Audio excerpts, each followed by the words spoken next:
As business owners, entrepreneurs, family men, it's difficult for us to find the time to put together projects like these. Even though it's something we really want to do, unfortunately, taking care of the things we have to take care of comes first. However, because of viewer support for people like you, we're able to continue doing this. Please consider joining our Patreon and supporting the Burn and Return podcast.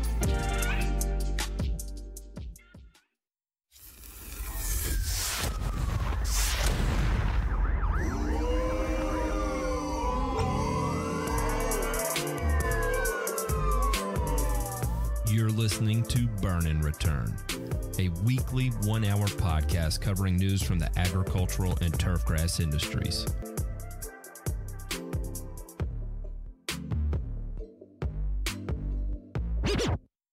With the DJ scratch, that means we're live recording another episode of Burn and Return. I want to thank everybody for tuning in today. My name is Matt. Sometimes I go by the Grass Factor, Martin, or Martin. You pick your poison there.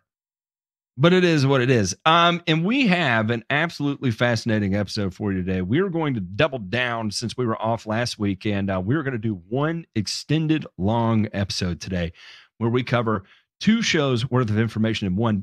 The reason why we're going to do it this way is that there is just so much shit to cover this week that and it just makes more sense to roll it all into one. There's a lot of crosstalk here, and there's just a lot of stuff that needs to be talked about. Some information that we're following up on, some information that's brand new to us that we need to keep an eye on, some things that we're going to ask you while you're out in the field to be able to help us to put more research into some of these things we're talking about, and some things for you to keep an eye on to keep your bullshit alarm at an all-time high, because that is what we like to do here at Burn and Return. Alongside myself, we also have Mr. Ryan DeMay and Ray Ito. Gentlemen, how in the hell are you doing tonight?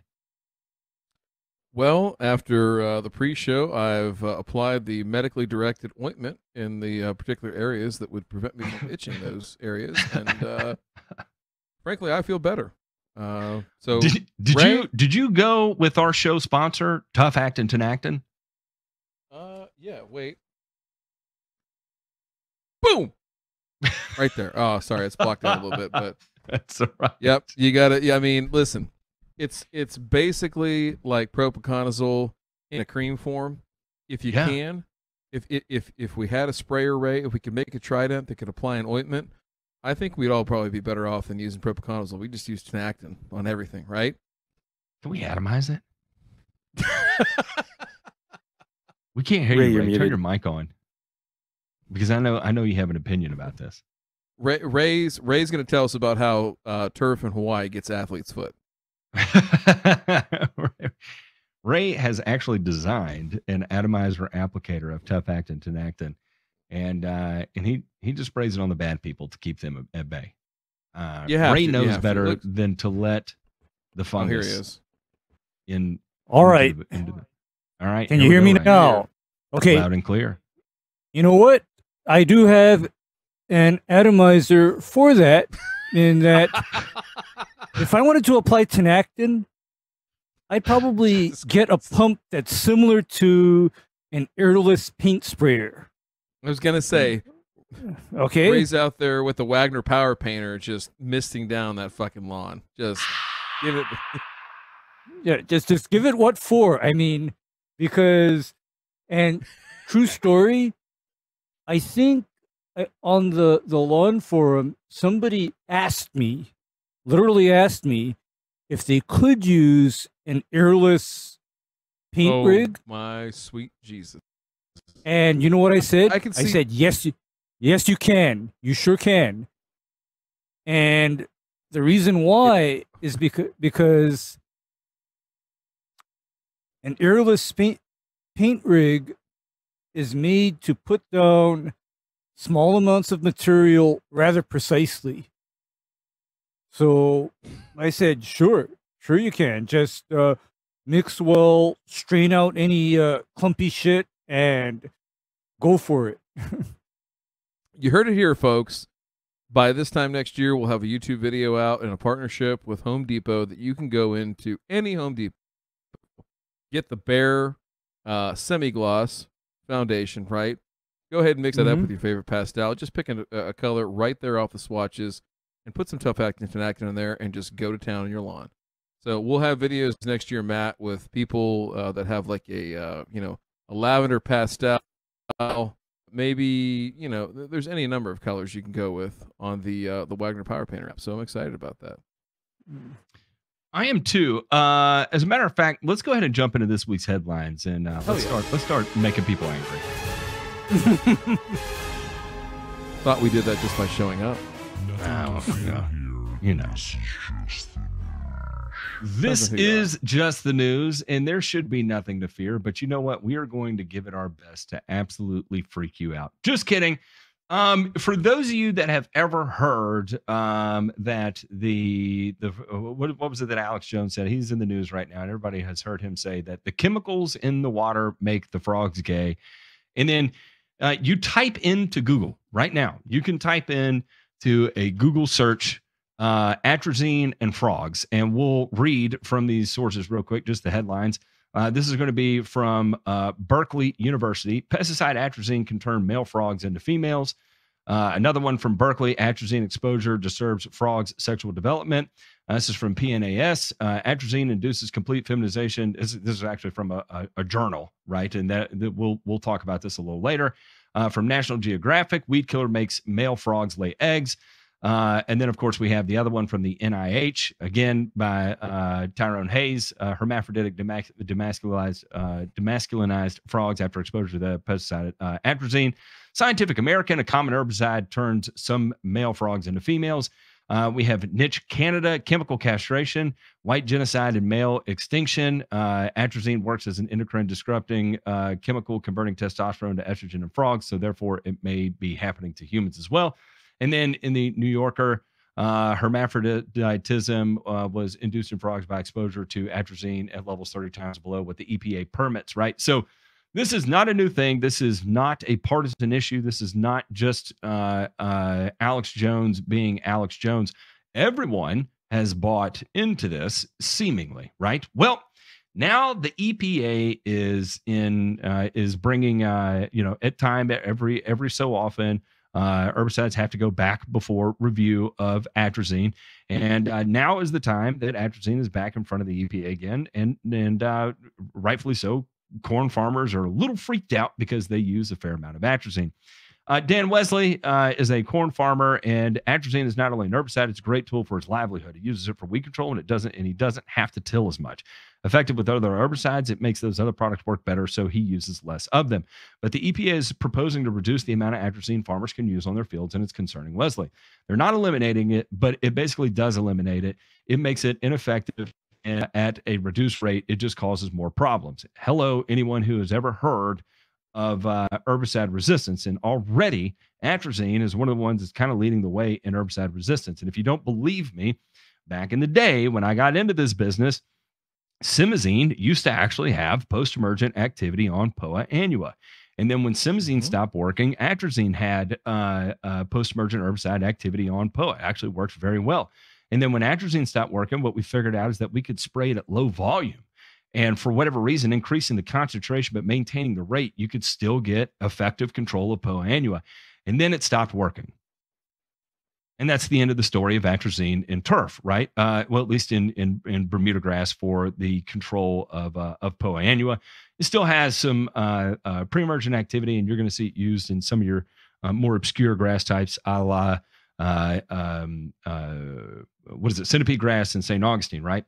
And so anyway, St. Augustine, yeah. And I'll kind of, and again, I want to make sure that everybody understands that this is a non-partisan issue. So it used to be the EPA allowed up to 18 parts per billion, if I recall that correctly.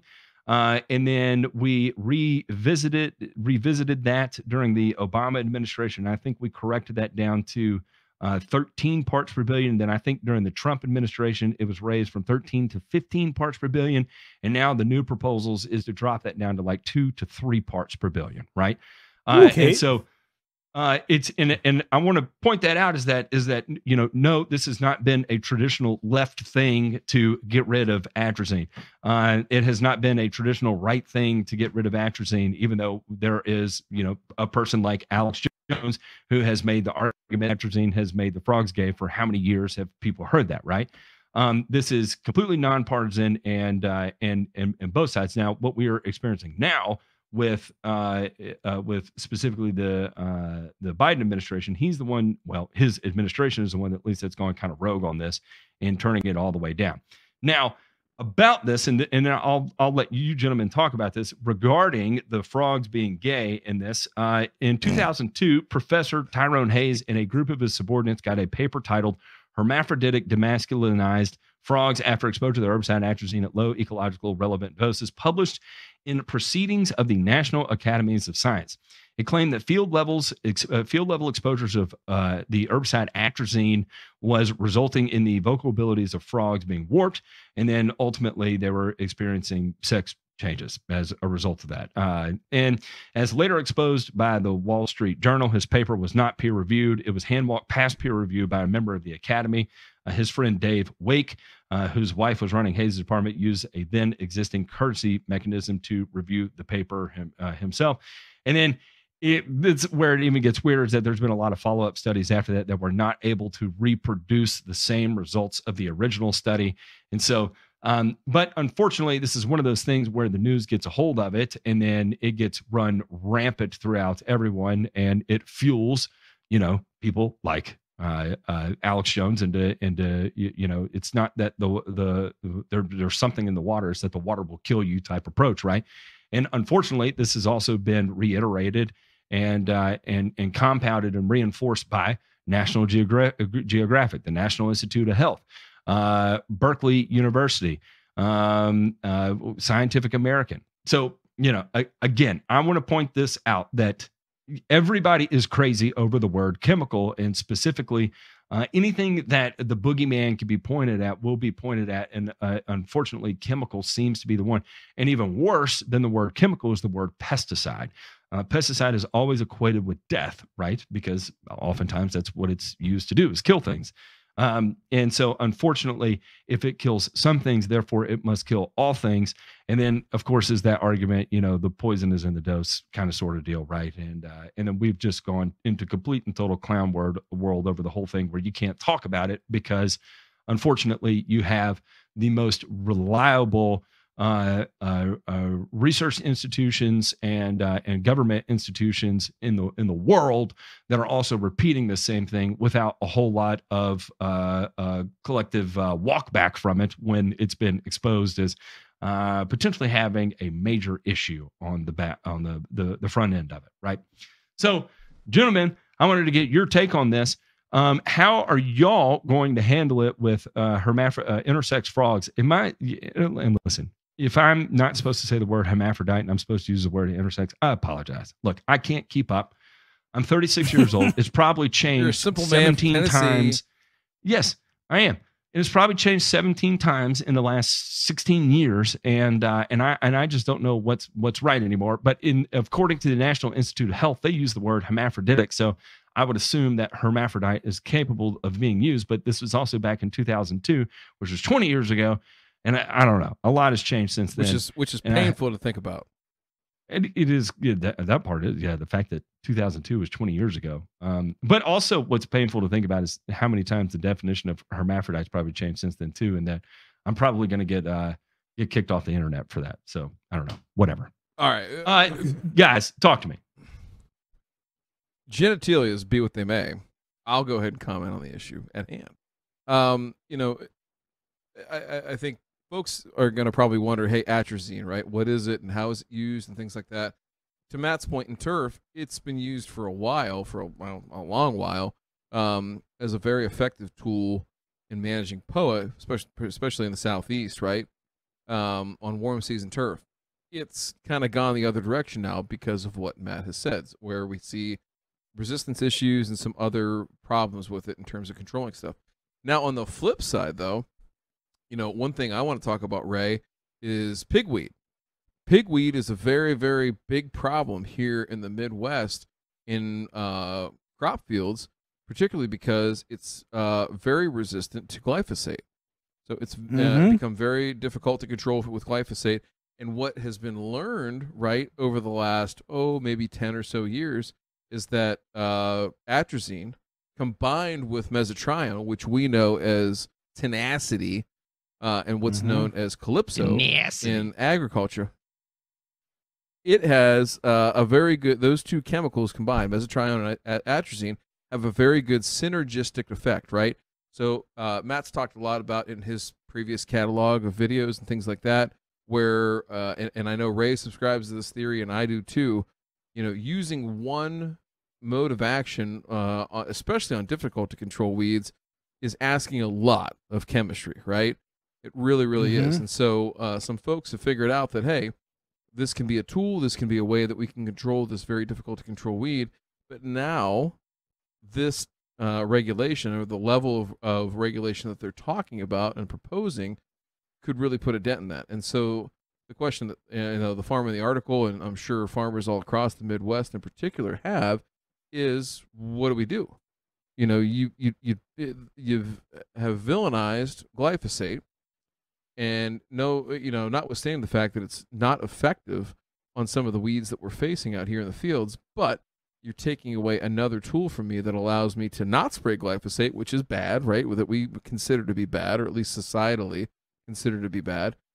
And now we're taking something else away. And so, again, this goes back to that whole velocity of change argument. Like, what are we filling? What are we backfilling the gap with here? Are we just left that, hey, we're going to accept that we're going to have lower yields, we're going to have poorer performance on herbicides and things like that, and we're just going to have to deal with it for a certain amount of time until technology catches up? Like, that's where we're at. We're in this really, really weird space of not allowing some of this legacy stuff to stand by. And I get it. I mean, you could say on the flip side of that argument, Ray, that, well, if we don't take it away, then there's no incentive for manufacturers and R&D to come up with something new and better and all that. However, maybe, Ryan, maybe, but go ahead. But pick it up there. On what basis is this being taken away? Because I've read about atrazine and simazine being estrogenic and potential endocrine disruptors. I mean, that is of supreme concern to me, given my medical history, right? Yet, when you actually dig into the actual research, if, in fact, atrazine and simazine had an endocrine disrupting effect, those two products would have been yanked from the market a long time ago. A very long time ago. And, absolutely. And when this latest round of action is based on a paper or a study that didn't take into account other environmental pollutants present, like, for example, are you all familiar with something called phthalates? Phthalate, T-H-A-L-A-T-S. Like the who's a Bob Ross painted with a phthalo blue. Phthalo blue. Blue. No, which is a phthalate. No. Phthalates. The happy clouds are next to the phthalo blue. Yeah. P-H-A-L-T. No, I'm at a loss to spell this, but anyway. Ray, can I have the language of origin, please? Yeah. You use it in a sentence. Sorry. No. Anyway, phthalates are frequent additives to plastics and many, consumer products, but phthalates are known endocrine disruptors, and they're also considered rather persistent chemicals. And the next source of estrogenic chemicals in the water is none other than the massive amounts of birth control pills consumed by women in the Western world. Because this whole frogs, having identity issues Jesus Christ. is not only in the United States, but this is also a subject in Europe, specifically Western Europe. Because, by the way, both atrazine and simazine are prohibited for use in many countries in Western Europe. It's not allowed. And I find it rather ironic because the manufacturer that, first brought triazine herbicides onto the market was none other than the Swiss company that I know as Ciba-Geigy. And Ciba-Geigy is now Syngenta, which is now none other than ChemChina. ChemChina. Right. Right. Well, listen. I just want to say this as we segue off this article. I don't know in the long and illustrious history of this program if we've ever touched on more hot button issues in one fucking article than atrazine, Roundup, birth control, and China, and we did it all in less than 10 minutes. And boys, I'm proud of you. I'm proud of you. Let's go on to the next one. Let's get this out of the way real quick. Monkeypox. Speaking of monkeypox, out of Fresno, Uber for lawn care rolls into Fresno with the GreenPal app. For those of you that are not occurred, this is the Uber of lawn care. Did you tell me pause? Yes, I did. Because who uses a phone? Who uses $1,000 phone with those goddamn work gloves on? Can I ask that question? What are you doing to yourself? No human being on earth. I'm not even going to read this. So I did one of these as an experience one time, and I used one called Lawn Love, right? And what was interesting about Lawn Love, and it may be different than GreenPal, it may not be different than GreenPal, was that they actually would sign up for, you could sign up for Furt & Squirt, the Uber, Furt & Squirt as well too, right? And it was really bizarre the way they did it, right? Is that they would give you a price to treat the lawn, and then you build for your chemicals on top of that, right? So maybe you get like $25 for your visit to the lawn, and then they set their prices per 1,000 square feet, like for material costs, based on like a bag of Scott's at Home Depot, or a bag of or a bottle of whatever, or RTU spray, whatever that's at Home Depot. So it actually kind of worked out in your favor if you bought commercially available herbicides through distributors, right? And so you still could make money for it. It wasn't great money, but you could make money doing it. And if you needed to just pick up additional work to fill your workday, it was a way to get it done. Now, what they could not do was vet customers. And so a lot of times a customer would have you come out in April or May and ask you to do an aeration and overseed, and you show up and they have a 60-foot white oak out there that has a canopy that's 100-foot wide, and then they have a front yard that's 20 by 20, right? And then you have to call the customer and explain, like, look, what you don't need is an aeration overseed. And they're like, okay, can you fertilize it? And they're like, no, buddy. Do you see that tree there? Grass is not going to grow there ever. That's why you don't even have any weeds there. It's like, yeah, it's funny you say that. I always wondered why it was just bare dirt under it. Like, yeah, because of the damn tree. I mean, there's nothing that's ever going to grow there. And then they have to call Lawn Love after that and explain that, the technician came out and he was like, yeah, I'm FUBART. And so he was like, if you don't pay me naked, I'm not doing this fucking treatment. There's just no way about it. And then Lawn Love calls and they're like, why would you talk the customer out of the application? And you're like, because I'm not going to boink them, morals, ethics. Sorry, I'm not going to nutscape and just leave the photo on the guy's front porch like that. So I wish you would. I wish there should be a service, just like bikini maids. There should be a nutscaping lawn service that with every single treatment, there's a nutscape on the lawn. So if you don't know that, search for nutscaping, especially if you're not at work. Go ahead and do it. If you are, I strongly recommend you don't do that. But do it incognito. Here's my question. On this. Like, I get why there are startups out there built around this premise, right? The Uberification and making of everything. Gentlemen, here's the question I have for you. What is the floor And then what is the basement? What is below the ground floor of the gig economy? Can I ask that just as a societal question of both of you? Is it somebody coming in and cutting up your steak in the correct sizes so that you bite it and don't choke on it? Like, where do we go as a society here with the gig economy? And let me explain something. This is not the gig economy, but when I heard this, I literally wanted to jump out of my vehicle at 90 miles an hour. This is the gig economy. This is totally like, hey, come just take this job and I'll pay you a flat fee. Fuck you if you don't. It's the fee for everything type approach, right? So BMW is playing around with the idea of, I saw this. Your car is going to have all the amenities, but you can only enable the amenities based on a monthly fee, right? So if you want based on a subscription, But and to me, it's kind of in the same vein. It's the same vein. It's the recurring revenue model. I mean, these are all different tactics, right, to make money, right? How can I make my service easier to sell, right? So you get the gig economy, you get the Uber of lawn care, but the whole recurring revenue stream thing of, hey, I don't want to sell you a lifetime subscription in just one shot, right? I want to sell you a $10 a month heated seat, or I want to sell you, a $100 a month. Well, if you're Deshaun Watson, it's actually a little bit more expensive.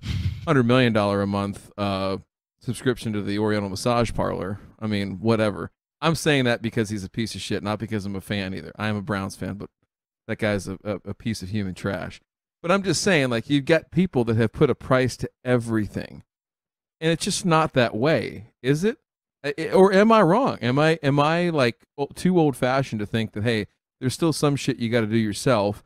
Yes, you're exactly right. Meaning though that like, even if you don't want to do it, you go out and find and hire a competent company. You don't just go on an app and hope that whoever shows up, some Tom, Dick, and Harry isn't going to ask you to pay naked, isn't going to double up your yard because he thinks you're a piece of shit, and is going to use the correct products at the correct time. Yeah. You see, this whole Uber of lawn care basically almost begs for what our good friend Busy Bees calls the chuckle fuck in a truck.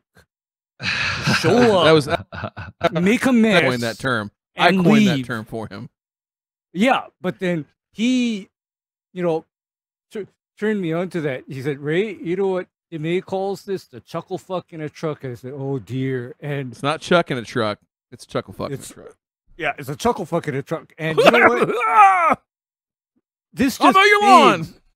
$20 for some piece of shit to come do that. And at the same time, I do see this locally where I've got some clown show where he has this billboard or sign on top of his vehicle that says, "Oh, I'll mow a lawn for $25. And you know what I'm thinking?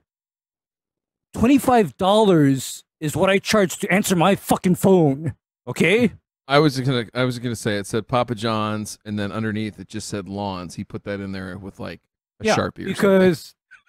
I don't know what you can do want some garlic for $25 that's worth doing. I have no idea what would be worth doing for $25 because to me, if something is worth doing, I don't want to. It's worth doing right. Yeah, I agree. Right. That's what I get at is like, where is the floor? Not just financially, but just in terms of asking somebody to do something for you. So, hey, J Pink just privately J Pink just privately shared one that is a fiber, which is the epitome of the gig economy, and it is animal energies. I will teach you to telepathically communicate with your pets.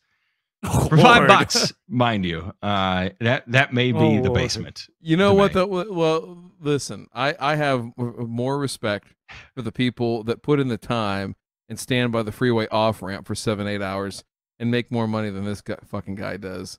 Yeah. Look at that cat. That cat doesn't want to talk to anybody. Why is he going to telepathically communicate with you? All of your guts. Yes. He's silently figuring out ways to kill you. and then hide your body in the litter box. There's no doubt about it. All right, maybe let's move on. eat pieces at a time. That's yeah. Your fascinating. nipples. So we'll start with your nipples. The next one here is Anuvia has a new iteration. And for those of you that do not know, Anuvia is a startup, like a 10-year startup, out of Florida. And what was fascinating is that they were taking the sewage sludge from the wastewater treatment facility of Disney and running it through a process of where they were putting it into these hydrolysis chambers, injecting sulfuric acid and anhydrous ammonia to make a homogeneous biosolid ammonium sulfate. And they are moving on into their next iteration, which is called Simtrex XP. Be on the lookout. They are doing tours around the country right now to let people in on this. As of right now, they have not gone into very many specifics other than that they are adding a microbial agent to this that is going to take it further. Now, and this is where particularly I don't know if they have developed their own microbial or are they using their Simtrex as a carrier for something that's already out on the market like Pivot Bio that is showing good efficacy. They're also saying that their next iterations of Simtrex XP will also be able to add units of phosphorus, probably through microbials as well too, because I'm sure that's in development by companies like Pivot Bio and stuff. So kind of an interesting take here. Now, Anuvia is one of those companies, and I have tons of respect for their hustle because I know exactly what they have to go through, at least on a much smaller scale. But where they have shined exceptionally compared to the rest of the people that have tried to enter this space is their ability to raise money. And that 100% falls on the back of Amy Yoder as their CEO. She is an absolute fucking rock star when it comes to raising money. This is a company that has raised, I think, over $300 million right now. And at one point, they had raised $250 million on like $5 million of revenue, maybe $10 million of revenue. Nothing. Wow. And they're still raking in that much cash. So you don't do that. Normal people cannot do that. And I don't care how well connected you are. Showing a $5 million on your P&L, $5 million of revenue, and you have outstanding debts of $250 million. You do not raise any more money. Yet Amy Yoder has been able to do that. And the only reason why is that she is a fucking rock star. And it's not just that she's able to convince people to buy into the concept. She's got a team behind her at Anuvia that has also bought into the concept, and arguably the strongest buy-in of any concept to hit the fertilizer market in the last, I don't know, since I've been alive.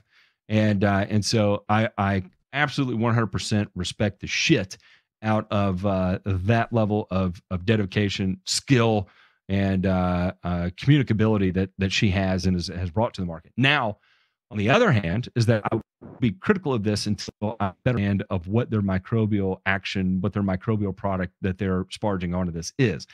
If it is something from Pivot Bio that shows that they can capture, a pound per 1,000, 40 pounds an acre of nitrogen from the atmosphere, in addition to the Simtrex product, then I think that's an absolute home run of a type of product. But if they're not, and they've developed their own internally, and they're not going to be very forthcoming with the data of what they're using and how they're getting it, and what their overall benefit of it is that could be independently verified, then that is going to lead me into a world of weirdness. Now, here's the other thing: is that they're also a recipient of a very large grant that has come on from the federal government. The federal government is interested in developing fertilizer technologies from U.S. companies. And so they were awarded a very, very large grant. And I don't know if this is a product of that grant or not, but in addition to the $300-something million that they've raised, they've also secured a shit ton of money from this grant as well, too. And this may be a product of that. So I don't know, something to keep an eye on. Have y'all heard anything more about this other than what this article is saying? No, I do want to have J-Pink, though. If you can go to the article, there's a couple of sound bites in there from the meeting. Yeah. Play the second one real quick. You just hear this and just react, Ray. Starting in 2023, we're going to take a series of their microbials and we're going to put it on the granule and deliver that. So he says they're going to take a portion of their microbial. So it's somebody else's stuff. And he said they're going to put it on the granules. All right, let's go. So we know it's somebody else's. To the acre. It's the first time it's been done that way, and because of the bio-based nature of the granule, it's a really nice host for these microbials. We've taken the same microbials and put them on synthetic nutrition, AMS, urea. It's not a very friendly environment. The microbials struggle to survive. When you put it on this bio-based granule, Simtrax 20S, it not only survives, but it thrives. Gosh. And so Simtrax 20S XP, which you see in this treatment right here, adds an additional 10 units of phosphorus through that microbial. You know what? All right, so how I'm just asking because I can't wrap my head around it, and I'm an idiot. So what could this host be that's coming out in a granular form that's somehow protecting these microbials? Help me out here. Okay, the only way I can see a bacteria or a microbe being stable in storage, not under refrigeration, would be if it were a spore of some kind. And normally, spore-forming bacteria freak me the fuck out. Because do you know what forms? Do you know what forms spores? Do you know what kind of bacteria forms spores? What's that? Anthrax and botulism. And then I was watching my YouTube feed last night over dinner, and the only two guys that laugh at anthrax today. This guy was talking about a bacterial spore that is carried in rice, and this is why it is extremely dangerous to keep rice at room temperature. No doubt. After your rice is cooked, it has to be cooled down and refrigerated immediately, or else your rice may give you a very nasty surprise.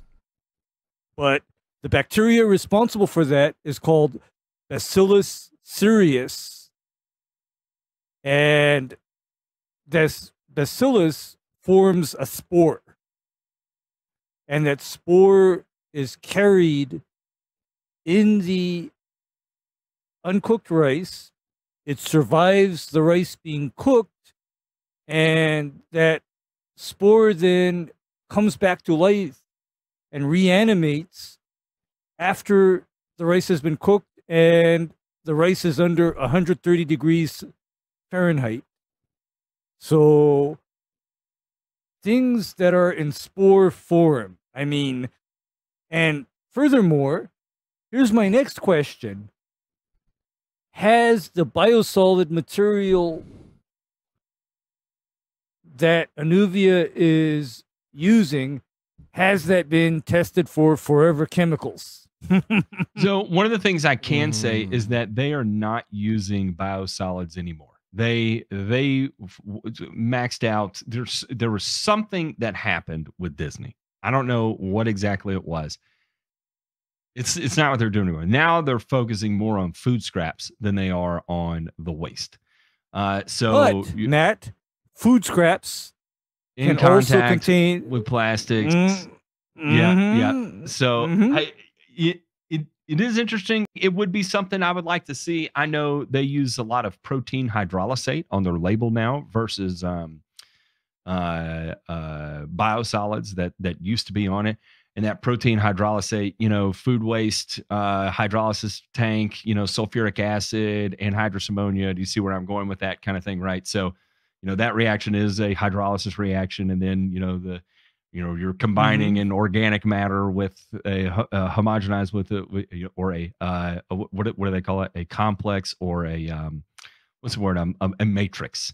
They're calling it a matrix between the organic and the chemical component, right? So there's a lot of word artistry taking place there, but I think at least the factual thing that they're stating here, the claim that they're making that can be looked at is these 10 units for microbial. Now, we do know that there are phosphorus mobilizing, phosphorus solubilizing bacteria that are going to exist in the soil. Are they taking that and then releasing what is already in the soil beyond what corn exudates are going to be able to provide? And that's why, this is going to be something better than what we've seen before. I don't know. And I think that's left to be unpacked, and so, but if you're running into a situation where you're phosphorus deficient, you're still going to have to supplement with phosphorus. A microbial is not, up to this point that I'm familiar with, not create phosphorus, yet it would mine phosphorus. So phosphorus is not there and it's not detectable, especially on a test that's way over detectable like Malic 3. If it's not showing up on a Malic 3, are they making the claim that this will show up now? Or are they saying that if you have 35 units of phosphorus on a Malic 3, is that you can solubilize 10 units of that phosphorus that's soil available, right? So I don't know, a lot to unpack, and I really hope that there's some transparency around this shortly. If you are in an opportunity where you can go check this out, so Anuvia, let's see, I looked this up here. They are having seminars across the country, and if you give me just a second here, I'll tell you exactly where it is. The Future of Fertilizer Tour 2022. We have they're all passed now. I apologize. No one's going to be able to see them anymore. If you did go to these, please reach out to us. We'd like to hear more about it and the claims that are being made, so we can at least wrap our brain around it. Because again, if this is being used in agriculture, there's a high probability that this will make its way to turf too. And if it is, then of course it needs to be vetted. Just because it's used in agriculture doesn't mean it should be used in turf grass, and vice versa. A lawnmower hits an old pipeline and spills 180,000 gallons of oil. I love this, where it's titled "Incredibly Idiotic." And there's another line in this where I giggled out loud, but I probably shouldn't have. And it's this first line right here. The world's worst landscaper reportedly ran over a 72-year-old oil pipeline in Chester County, Tennessee with an industrial strength lawnmower and spilled more than 180,000 gallons of crude oil near fragile wildlife and drinking water sources. It's a little strong to go ahead and deduce that this is the world's worst landscaper.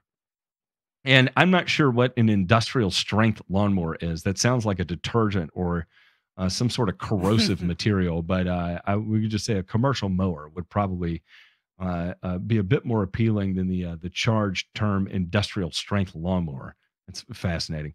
The June accident caused a 7-inch puncture in the line, according to federal investigation results published by WPLN. Although the puncture was small, relatively speaking, pressure in the pipeline was high.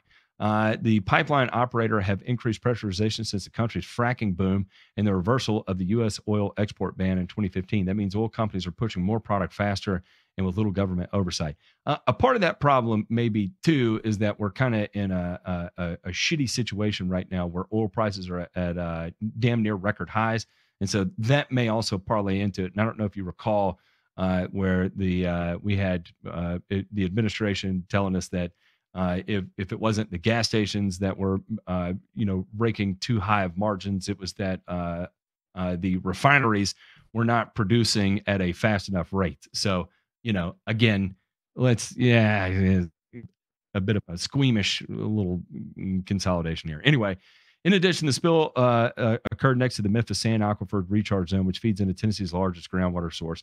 Although the public wasn't affected, WPLN reported that the Tennessee Department of Environmental Conservation, TDEC, is monitoring the water. They were able to recover 75% of the oil that spilled. So, interesting kind of deal here. Bad luck on this guy's part. If you do see something while you're out in the field, by God, please do not just run over a pipe for the hell of it. Now, there's probably a high probability that this guy had no idea whatsoever that he probably did not see the pipe at all.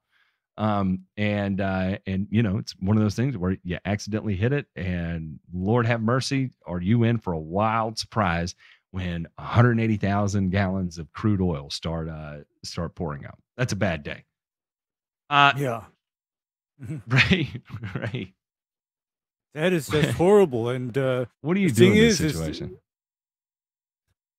My God, I mean, start calling people. But speaking to your point, this is why, for overgrown areas, I don't like to see mechanical cutting machinery put into overgrown areas.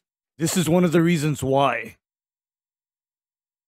And that's because my guess is that old boy had a big bush hog attached to a case or a kubota, and he was just going to town unbeknownst what was underneath all of that high vegetation, and whoops. Right? Whoops. Yeah, big whoops. Mm-hmm. Yeah. So anyway, I hope I can only imagine what's going through the world's worst landscaper's mind there, but I'm sure he is plenty freaked out. In New York, we are continuing to keep a close eye on the biochar plant. I'm not sure why they keep calling it a fertilizer plant. I think that is done at the behest of this biochar company, which is Saratoga Biochar Solutions. I think they don't want to be seen as just a biochar company, and that's why they keep using the word fertilizer in this. Although there will be some reclamation of nitrogen and phosphorus out of this place, it is a bit of a stretch to call this a fertilizer company when the majority of what they're going to be doing is just purely pyrolyzing sewage sludge. And for those of you that did not know, the vote on this has been delayed, and so they can review. I think they've got an additional 45 days to review the proposals put together and put before the board, the Planning Commission in Saratoga here to figure out what they want to do with it. Now, here is the thing, and we've said this before, and we'll go ahead and repeat it again for those of you that are watching for the first time or listening for the first time, as the majority of you are definitely listening, is that the issue with this of them pyrolyzing sewage sludge is that their pyrolysis temperatures, according to the EPA, are not getting high enough to destroy PFAs and PFOAs, the PFAS that we keep talking about, right?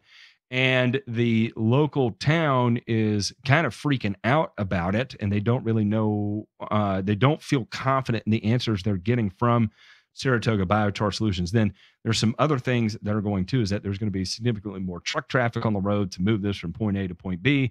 What happens if these trucks turn over and spill? Which I understand, but I kind of feel like that's just the risk of doing business, right? However, I think that something that can be addressed is specifically if they have a process to mitigate PFAS, then they need to explore it. Now, the same thing recently published in the Journal of the Chemical Engineering Journal. They are looking at ways of dealing with sludge, of getting rid of PFAS.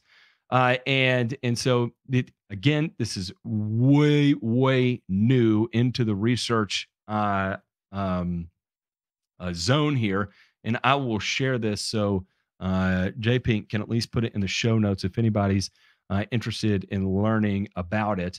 But what they're looking at is a specific process where they are using sludge and EDTA citric acid as a method of treating the sludge prior to or treating the sludge during pyrolysis to take advantage of oxidation to destroy these PFAS in some form or way. So there's something here, and if this is the path they're going, I feel like now is the time for them to be completely transparent about this, right? Because if they've unpacked something and they have a way to get rid of it, and instead of just saying that, well, the EPA says that we can destroy it here, and they're like, no, we can do it at this temperature because 900 C is a lot different than what the EPA is saying takes 1200 C, right? Which I think is what they're saying. Get it out there. Be honest and open and transparent about it. And I promise that'll be the fastest way to get your business approved. And not only that, Saratoga Biochar Solutions, there's going to be 100 other biochar companies out there knocking at your door wanting your technology for having that ability, because not everybody has that right now. And let me tell you, There are a shitload of biochar companies out there with their thumb up their ass with a ton of fucking money right now, and they don't know how to spend it, and they don't know how to build a product that works. So you have the potential to be the front runner on this damn thing if you do have it figured out. And if you don't, then you're fucked, just like the rest of them are, because at some point that money's going to dry out, and you can only play this card for so long. This happened again from 2008 to 2012, where the money was flush in the biochar industry. And guess what? It fucking ran out, and everybody got exposed in that space for running gigantic scams. And if you don't believe me, look up the various biochar companies that were pure biochar companies that are still no longer out there. It's the overwhelming fucking majority of them, right? Everything from Ponzi schemes to you name it. Lots of suicides that took place, a couple of murders, a lot of people that died. I'm not shitting you. And the reason why is that it became that you can only run this for so long before the truth starts to come out, right? Where they're making diesel fuel, they're making aviation fuel, they're making all this and they're making all that. And they start selling it, and then they can't deliver on it. And then people start wondering, hey, I paid you a significant sum of money. Where the fuck's my product, kind of sort of thing. And when that happens, especially in international affairs, people start drowning in 6 inches of water. And then people are scratching their head wondering, oh, man, I fucked up, didn't I? So, again, right now, while the money's flush, get out in front of it and do good work, and you have the opportunity to really change the game. But if you don't, and you don't have it, and you're running another one of these fucking scams, you will get caught. And I hope you do not get buried for it. So anyway, that's my take on that. What do y'all have to say? That was uplifting. I'm just trying to figure out how we went from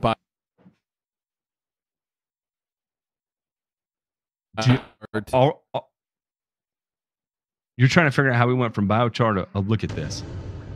You just got nuked. Now we can't even hear you. Your mic's off. Is it off? Oh, it's on now. It's on. No, I was going to say, we went from biochar to, oh, this guy accidentally had a heart attack and fell out of a window at the same time. Mm-hmm.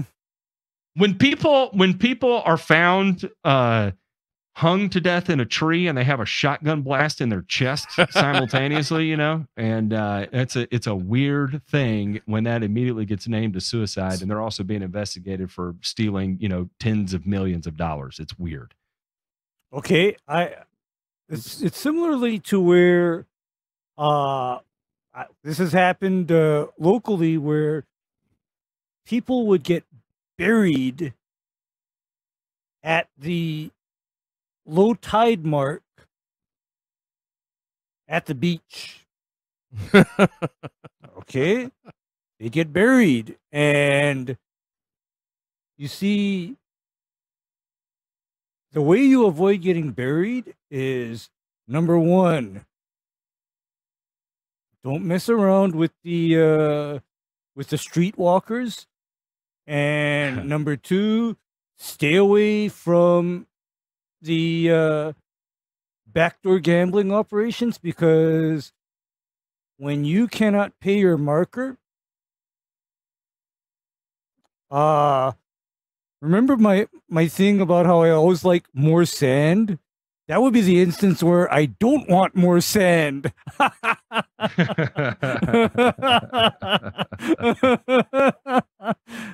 All right. All right, boys, let us move on to this week's Joe Knows Turf. Oh, boy. Joe Knows Turf. Hi, I'm Joe. I'm gonna give you a bunch of accurate turf facts today because Joe knows turf. Yes, he does. And DeMay has us absolutely smoked on one today. And I do not know what's going to be coming up on the screen. So, DeMay, walk us through this week's episode of Joe Knows Turf. Well, today, boys, I'd like to hit you from the sports turf realm, as a matter of fact, because yesterday there was an exhibition, a preseason game played at Soldier Field with the Bears as the home team. And Jay Pink, go ahead and throw up the original tweet that I shared with you here. So let's scroll down a little bit. Let's just show the field, and I'll read this. here's the rub of it is the field looked bad. It did not play bad, but it looked bad. And the reason why, gentlemen, if you might ask, somebody might say, well, geez, how they put this out there for an NFL game? The reason was, J Pink, go ahead and throw up the other picture. This was Elton John and the heaviest stage that's ever been on a North American stadium field ever. Goodness me.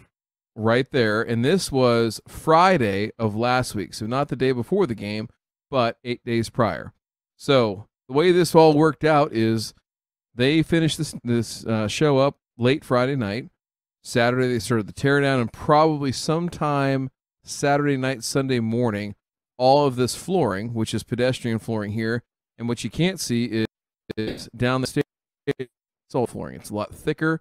It takes up a lot more space in terms of, you know, the height right in between the top of the turf and what's actually drivable. So it's a little bit thicker in that sense.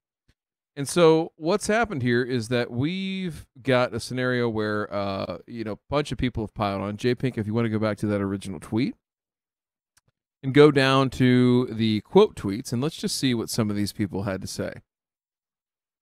You know, we've got, it's interesting. Go to the quote tweets, actually, because that's where, slide up a little bit. Go up. Right there where it says quote tweet. Yeah. There you go. What the F? Multiple different people offering up. By where's Taco their Wallace? opinions. I'm sure just a big brain. Bears are a cheap team, and the Chicago Park District is just as bad. Oh, that's wonderful. I'm pretty sure the local government maintains the field. They need a private lawn crew. It would be interesting to see who's in charge and where they work before. All right, pause. So right there, let's stop. Let's stop for a second. So a couple of things that came from this, gentlemen. Number one, everybody piled on yesterday to the grounds crew and to the sports field managers and the people that take care of this field. Now, it is a weird situation in the fact that the Chicago Park District owns Soldier Field and takes care of it for the Bears. The Bears are just merely a tenant, right? So all sorts of things happen there, like concerts and then football games and then concerts again and then football games, so on and so forth. And so it's a little undue for the groundskeeper to get all the flack when, in fact, we've got a situation here where an event scheduled, 7-8 days before the first preseason game. And you know what? We get in a situation where the grounds crew is told, hey, guess what? We don't care what the fuck you want, what you need.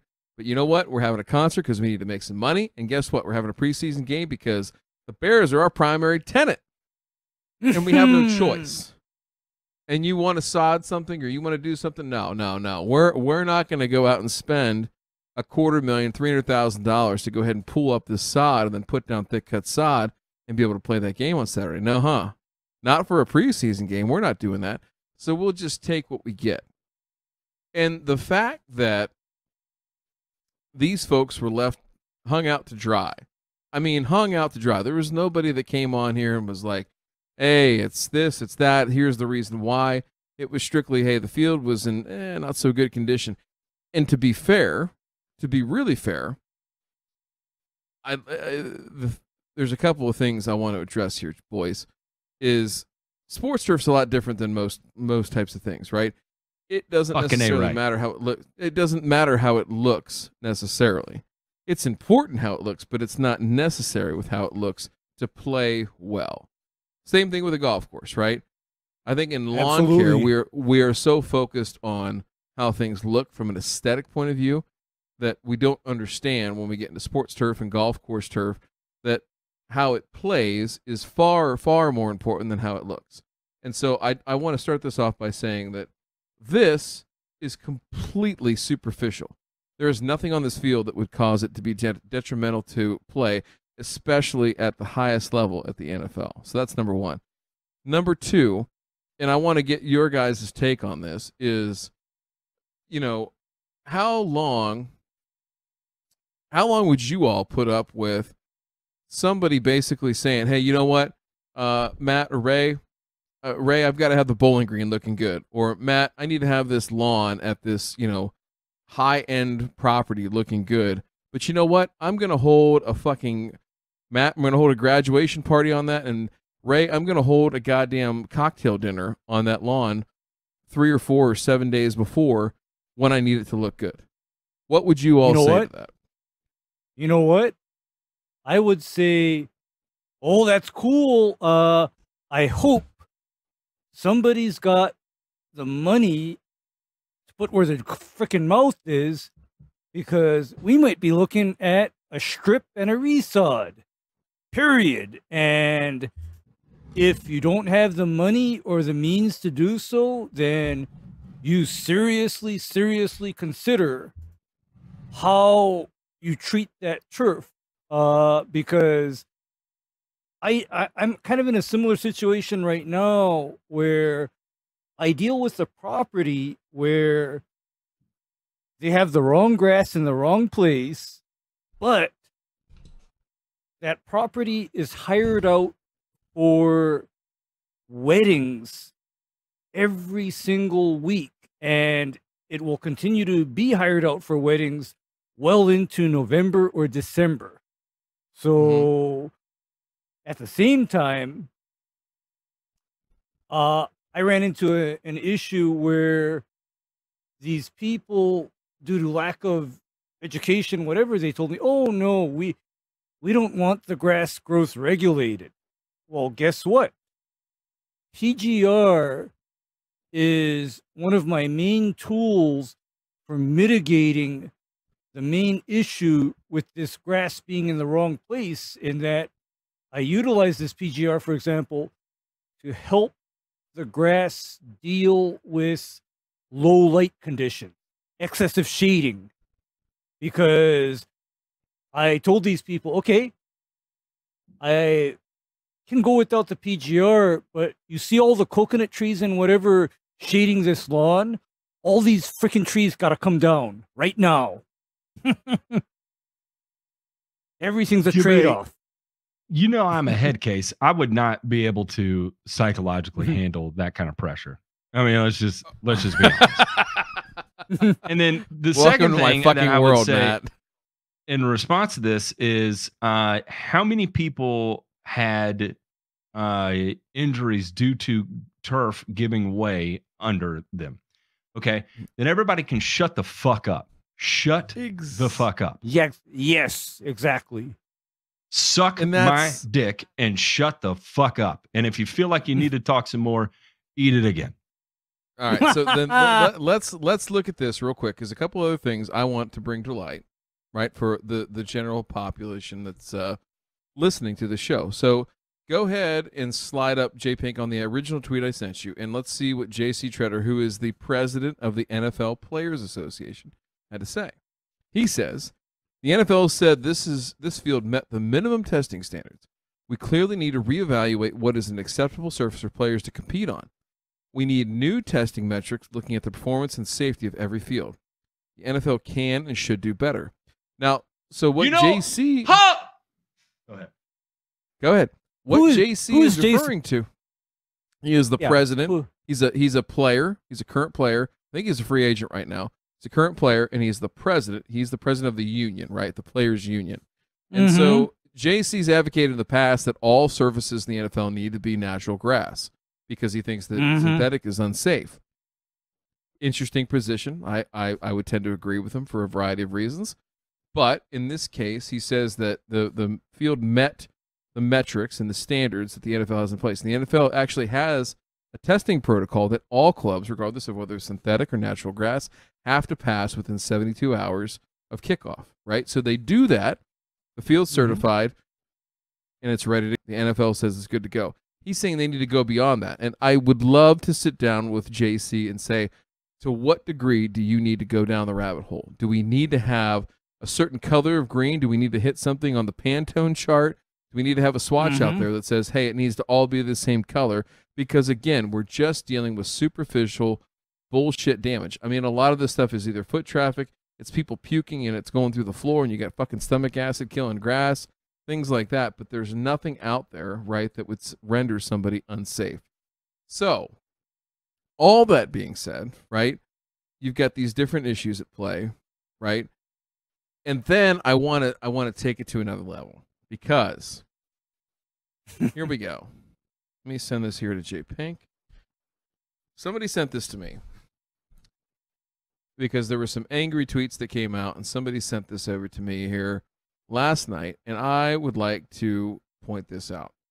Here is a guy that comes out and says, hey, the Soil Scout sensors, which are fine sensors, they're good stuff, they're in-ground sensors, do a great job, no problem with them, offers 3 main data points: salinity, moisture, and temperature. This allows for turf managers to optimize turf conditions at the desired numbers on their property to allow for additional steps needed for player safety. Blah, exclamation blah, point. blah, right. All right. Right. So yeah. Now go ahead and click the responses, because this was the mean tweet that was sent to me, and I'll read this on air. Oh, wait, show replies. Go up, click show replies. Okay. So this account, which I can say the abbreviated name, it's Real MFers in Turf. This was I love this guy. to me. This I love this guy. This was like 11 o'clock last night. I got this, and I was laughing my ass off. All right, it says, quote unquote, "Oh shit, Charlie, we got to cancel the fucking game on Sunday. Why, you ask? No, not because Elton John had a massive stage on the field for 3 goddamn days. Nope, it's because the electrical conductivity of the soil is too high." Meaning that's one of the things that the Soil Scout reads. Real MFers in Turf, who I think truth, goes on to say, "Stop shilling and help everybody solve the real problem." So there's a deleted tweet. Somebody here responded. I don't know who it was. And it says the VWC, which I believe stands for volumetric water content. Water content of your mouth is elevated from all the diarrhea that's leaking out. Please educate yourself in the NFL field certification process. Furthermore, there are better ways to market your product than pouncing on a bad situation for someone in our industry. And all I have to say with that is, I applaud you, Mr. Real MFers or Mrs. Real MFers. Could be a gay frog, but you know what?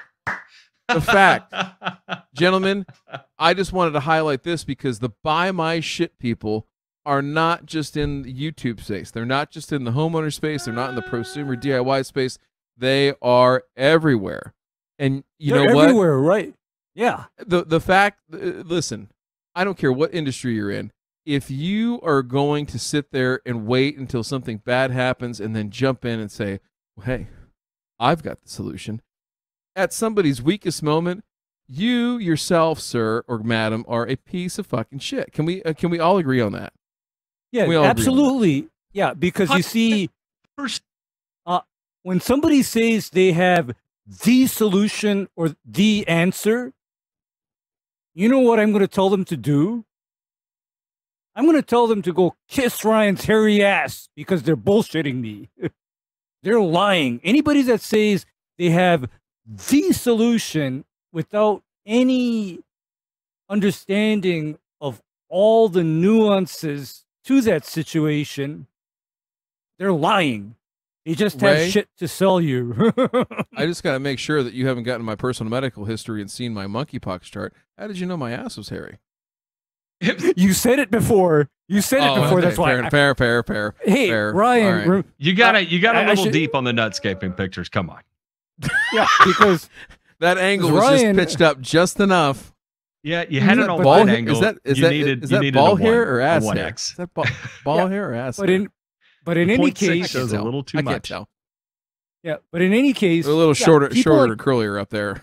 People like this, they are a pox on society because they go around selling oversimplified solutions to problems, or in some cases, some of these pieces of crap go around making problems that they then have to sell solutions for, and I'm not going to name names. Oh, yeah. No doubt. I'm not going to name names. The thing is crazy. And DeMay, the part that really chaps my ass is that how they believe that they could get into someone's head. Well, first off, the fact that chances are there's going to be a turf manager out there that sees that soil sensor post and is like, oh, you know what? I bet I ought to do that to my field too. Because if I have a concert 7 days or a band practice or a band whatever, at my high school field 7 days before, if I had that sensor and I could test EC, water content, and soil temperature, it may help me recover from it.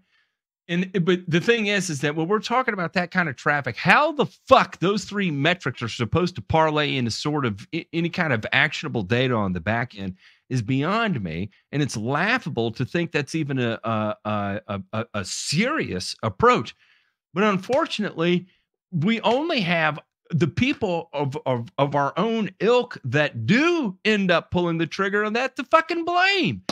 And this is why I love Joe Knows Turf. It's not so much just to say that these people are propagating a metric ton of shit out into the atmosphere, into the turf or lawn or garden or agricultural atmosphere, but it's also for the people that immediately get into their head that, you know what, I bet I ought to check that out, to give them an opportunity to pause what they're doing and actually think about it before they show support into something that is not going to fucking offer them an iota of help. And so if we have to help them through tough love, by God, let's offer it to them. And at the same time, if we could tell these people to shut the fuck up that are going to try and take advantage of a situation to do whatever it is to further to bolster their P&L, and it ends up causing them to concern and an opportunity to second guess on what inopportune situation to spew their bullshit into. God, I hope that helps as well too. I'm gonna leave you with this. Now, as stupid as all this is that we just talked about, right? Would you believe that this is going to get replicated again in 3 weeks? Because on September 3rd, Soldier Field's going to host Ramstein of Du Hast fame. Oh, Lord. Oh, Lord. Du hast mich. And then, Du hast then fresh. 8 days later, the Bears open up their home season on September 11th at Soldier Field. So I don't know if they're going to side in between. I don't know what the plan is. I'm just saying. I have no idea. That all eyes, no matter what, for good or bad, are going to be on them, and I feel for them because they did nothing wrong. They did everything that they possibly could, and if somebody's got a problem with that, fuck them. Fuck them, because got, I guess. Yeah, understand something about a Rammstein crowd versus an Elton John crowd.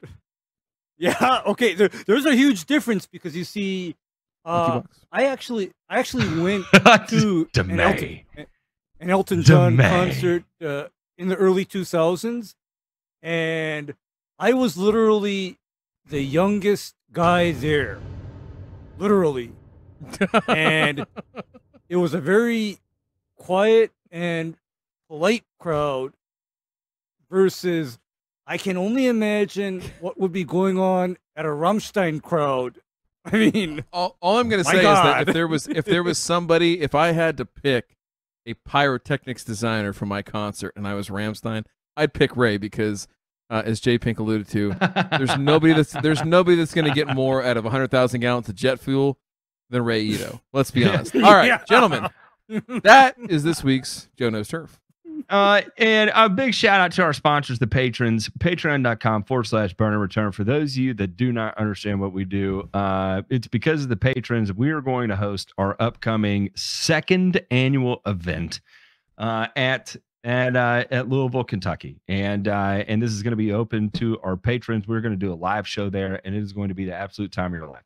We're going to get to hang out with everybody. Look, we are almost at capacity now. I'll tell you that right now. Like, we are really, really close to capacity. So if it's something you're interested in, there's going to be a shit ton of people. How about that? There's going to be a shit ton of people that you see in the chat, people that have never commented before.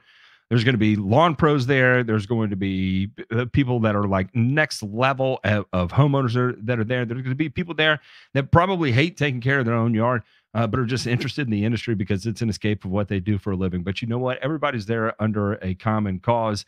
Everybody there is going to be incredibly polite. Everybody there is probably going to drink into excess, just a hair, except for Ray, who will be carting us around in the stolen paddy wagon. Because it's currently cool to ride around in police cars right now. So if you're interested in doing that, there's other things too. We do the show after the show on Thursday. Our patrons, of course, pick the titles for every week that we do the Burn and Return. And of course, you get access to one-on-one time with myself, with Ray, with Ryan, and of course, the amazing community of people that are there that extend their support and their knowledge, and help keep these things going and moving forward, and trying to be an asset to an industry that is unfortunately rife with bullshit. And so, we're able to do all this. We don't make money from it. We pour it all back into it so we can do things like the meetup in Louisville, right? And so thank you all for allowing us to be able to do that. And if you would like to be a part of that, patreon.com/burn-and-return. I think it starts for the cost of a beer. Look at that, $4. It's cheaper than a beer. And if you're of means and are able to do that, please consider joining. If not, then no harm, no foul. We'll continue to put it out. You'll still have access to all the free content that we do. Gentlemen, let's check out this week's Burns.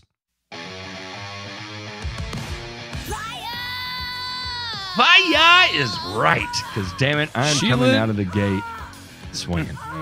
Sheila needs the ointment this week, Ray. Sheila's dealing with a bad case of monkeypox. That's where she was attempting to use the bathroom there, and that was that noise, and it was painful for her. But you know what? It was worse than that time that she had with a mirror. Yeah, it was worse at that time that she had the nuclear wings and forgot to wash her hands before she wiped. Oh, Lord have mercy. That's always a bad Yikes. day. Yikes. Speaking of bad days, this week's first burn here is the epitome of a bad day for anyone who buys into this shit. Biochar benefits are reaching golf courses.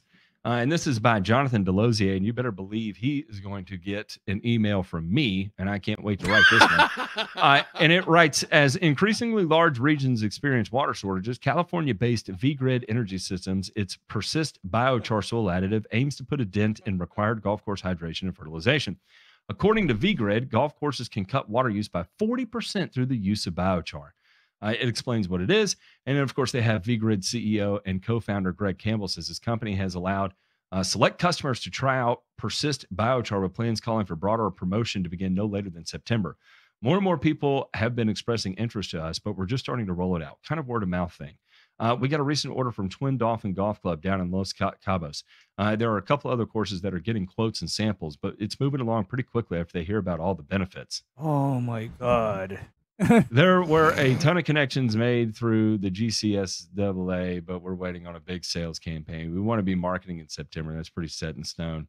So anyway, I was like, all right, we've got another one here. There's been a shit ton of biochar companies to come and go, and I'm not just talking about Carbon Earth. Carbon Earth was not a pyrolysis company. But the latest one was Cool Terra. If anybody remembers Cool Terra used to be out there and specifically on the West Coast, and they did this exact same thing. And it was the exact same thing that you hear here. Oh man, we got a real big pipeline. It's going really, really good. And you know what? That pipeline never really seemed to materialize. It all sounds fun and good until you start talking about rates, right? Rates at 10 to 20% soil composition of inclusion. First, how do you move 10% of your soil towards biochar? That is a metric shitload of material that you need to incorporate into the soil. So to put that into perspective, a furrow slice of soil is what? 2 million pounds? 2 million pounds. So that's the amount of soil in an acre, right? So if you were to incorporate, we'll say 20% of that, right? So you're talking about 400 pounds of biochar that you would have to incorporate an acre. And if you didn't catch that, that's 400,000 pounds. Now, if you divided that, that would be 200 tons. 200 tons of biochar on an acre.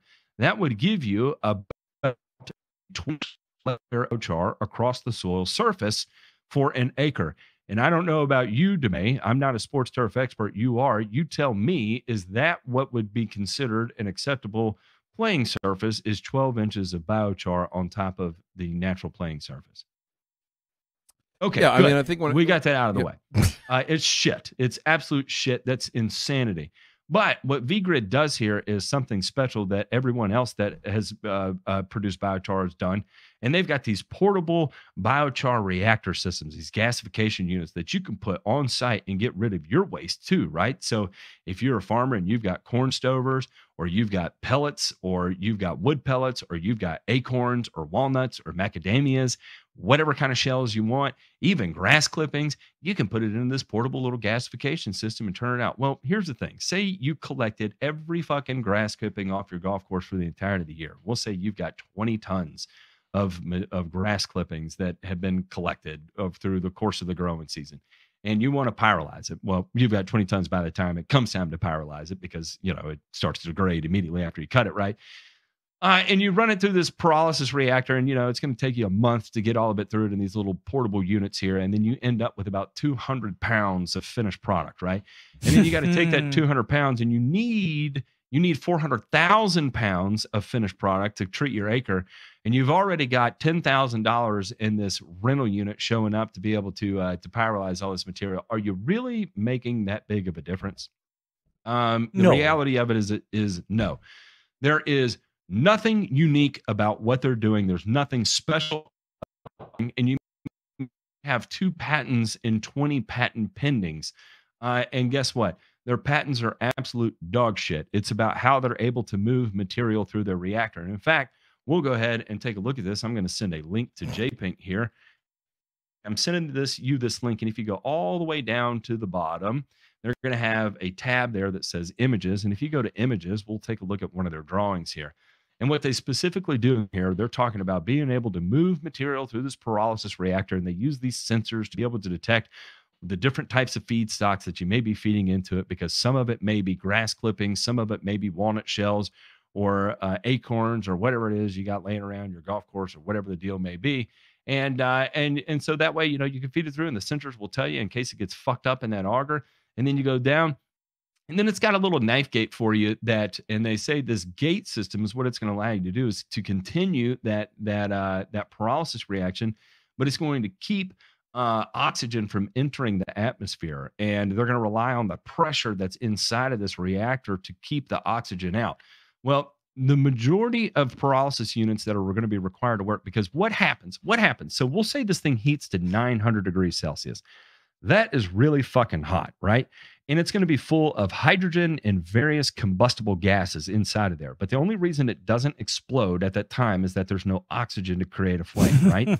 So you just have really, really hot, highly combustible gases. And so if you expose it to open air, what happens when the oxygen gets in there? It goes boom.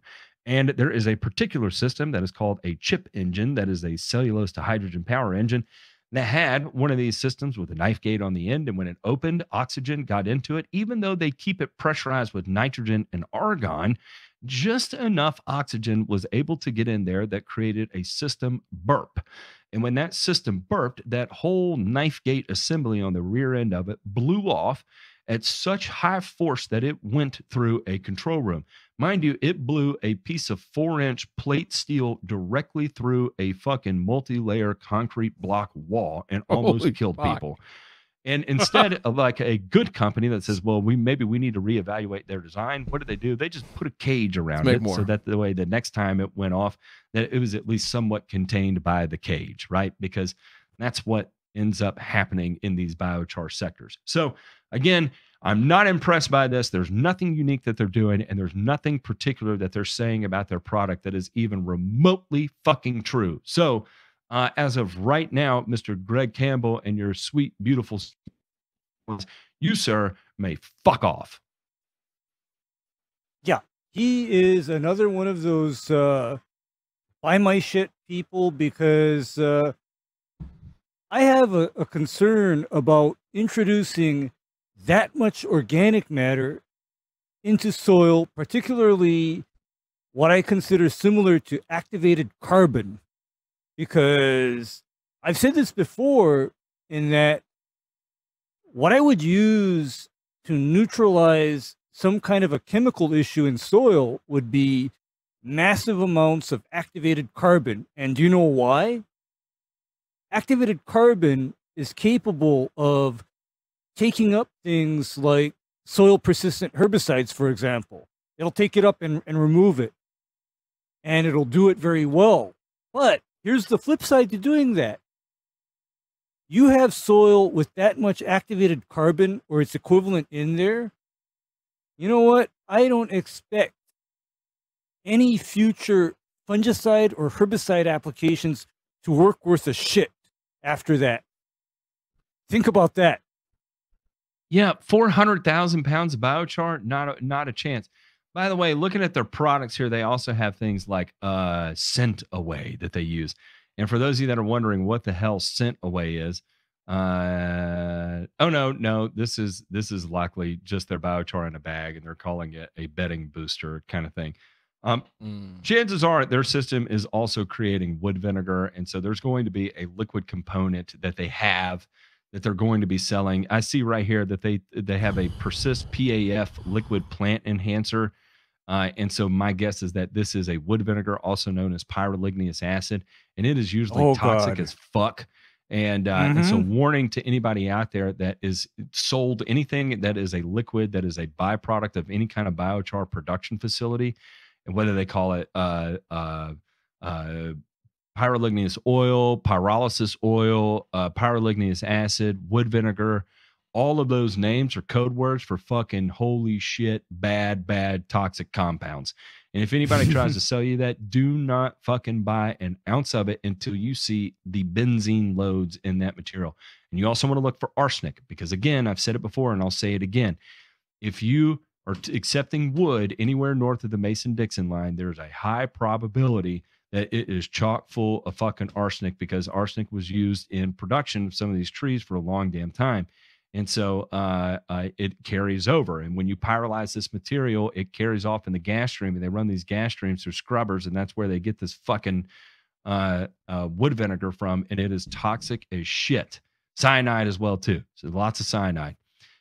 So anyway, there we go. DeMay, I'm going to write this guy an email, and I'm going to BCC you on it.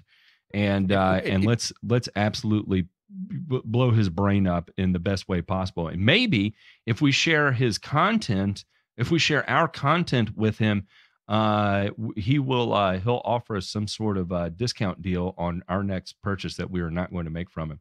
And then we can also do a Jono Surf with the collar gel and do the same thing too. The next one here, we for eco groups, less lawn fertilizer is the key to the water crisis. Planning to cut your lawn short this weekend or fertilize this fall? Think again, and your lawn, not to mention devastated Upswitch River, may thank you. The Ocean River Institute held 2 pop-up events in Beverly and Salem on Wednesday to encourage neighboring cities to enter a friendly competition to effectively do the least amount of lawn maintenance in the future. When you fertilize the lawn, the roots stay at the surface. They're thirsty and push the plants apart, and the bare spots that form between the plants, that's where the soil bakes and dries. What in the fuck are they talking about? Read that again. I need to comprehend that, and I can only do it with hearing it. DeMay, when you fertilize the lawn, okay, we're fertilizing it, the roots stay at the surface, okay? This is from the president of the Ocean River Institute. When you fertilize the lawn, the roots stay at the surface. They're thirsty. They're then thirsty. The then I inserted in there, so we're going to put that in brackets. They're thirsty and push the plants apart. And the bare spots that form, because they're being pushed apart, because they're thirsty, between the plants, the bare spots that form between the plants, that's where the soil bakes and dries. Did you catch that? I'm going to go ahead and disagree that. Okay. Yep. By the way, Rob War, I do not mind with what your overall goal here is, but you, sir, for that line can go fuck yourself. The campaign is running as different ideas emerge for how to make residential properties more resilient and less water reliant amid an ever worsening drought, such as using native plants instead of those that are found outside of New England. It also comes as a water table across the country plummet to historic lows, leaving a highly visible impact on the landscape. But it also isn't a new idea. The concept of going light on fertilizer has been promoted by Regional Greenscapes Coalition for more than a decade. It initially started working mainly with residents and changed their behaviors in environmentally friendly lawns. We've been promoting this since 2007, and we're still promoting it. Type to people about the importance of a healthy lawn. Blah, blah, blah, blah, blah. If you're not putting fertilizer on, you're adding soil. I'm going to read that again. If you're not putting fertilizer on, you're adding soil. What? And it's healthier soil that has worms in it and other animals that move up and down. The Ipswich River runs dry because the soils around it and aquifers around it are low. They don't recharge the water during the summertime. That's the only source of water in the ground. So we need to retain water in the ground by having lots of soil. There's plenty of water. What? You just have to learn how to share and retain it, not shift it away. This is such big brain weirdness. I can't even wrap my brain around what goes on inside this guy's mind. Actually, you know what, J-Pink, if you could throw this up, I'm fairly certain, and for those of you that are playing along at home, I'll explain it here in just a second, but I'm about 99% certain if you open up this guy's head, this is what you have. You have a cat take its head using it as a litter box. Because that's the same kind of big brain activity we have coming from this guy right now. For someone like him, the Germans have a saying, and literally translated, someone must have shit in your head and forgotten to stir it. I'm all for being water conscious with what we're doing out there. I love the idea of teaching people to use low inputs. I think even from a data standpoint, people like Michael Woods have been able to show us that you can do a lot of really, really fantastic things with surface playability at reduced inputs. And so, it's not always a more is better type of approach, right? And I do like the idea of people that if they're not interested in getting into the lawn care thing, by all means, 100%, plant a bunch of natives out there. That's not going to hurt anything at all. But I think this idea that the war on the American lawn and then chastising people thinking that is going to get them to be more conscious about what they're doing out there is the wrong approach. It has to be from an educational and from a data standpoint, rather than just saying you're a fucking idiot, you're a colonizer, you're a racist. It's rooted in racism. You're chasing the European ideal. You want your wife to be a midwife, or whatever kind of chaos that ends up coming out of this thing, right? Taking some sort of factual approach that, look, here's reduced input programs. This is why they are continually effective. Here's the data that shows they're effective. Here's advantages of using native plants and the kind of benefits you can get from it. And, pick your poison on which direction you want to go kind of thing. You have to be transparent about all of it, not just single bits of it to phrase your narrative. DeMay, you shared this, if I recall correctly. Give me a little take here. Give me some net neutrality. I don't know if I can give you neutrality. I mean, I think it's a situation where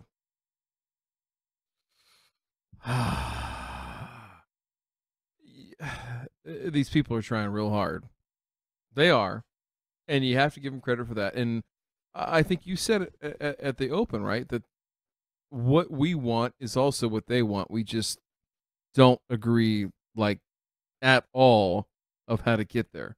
And when you make erroneous statements like this, it becomes a major problem. And we've got to deal with it head on, like we're doing here. And that's just the end of it. So, Ray, here's my question to you is, it seems like we're taking on more and more of this should I say hate? How do we get in front of this? That's my question to you all, is rather than always sit here and respond to this, how do we get in front of this? Is there a way to do this? You know what?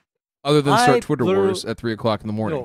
No, I literally practice low input turf care. I mean, for me, that is the name of my game, because I'm stuck on a little island in the middle of nowhere, and being wasteful in terms of labor or materials, that will jump back up and bite you in the ass sooner than you think. Okay? So I take special offense at the idea that a lawn is especially wasteful, because, I put my money where my mouth is, literally, because I practice low input. I counsel people regarding lower input turf care as well.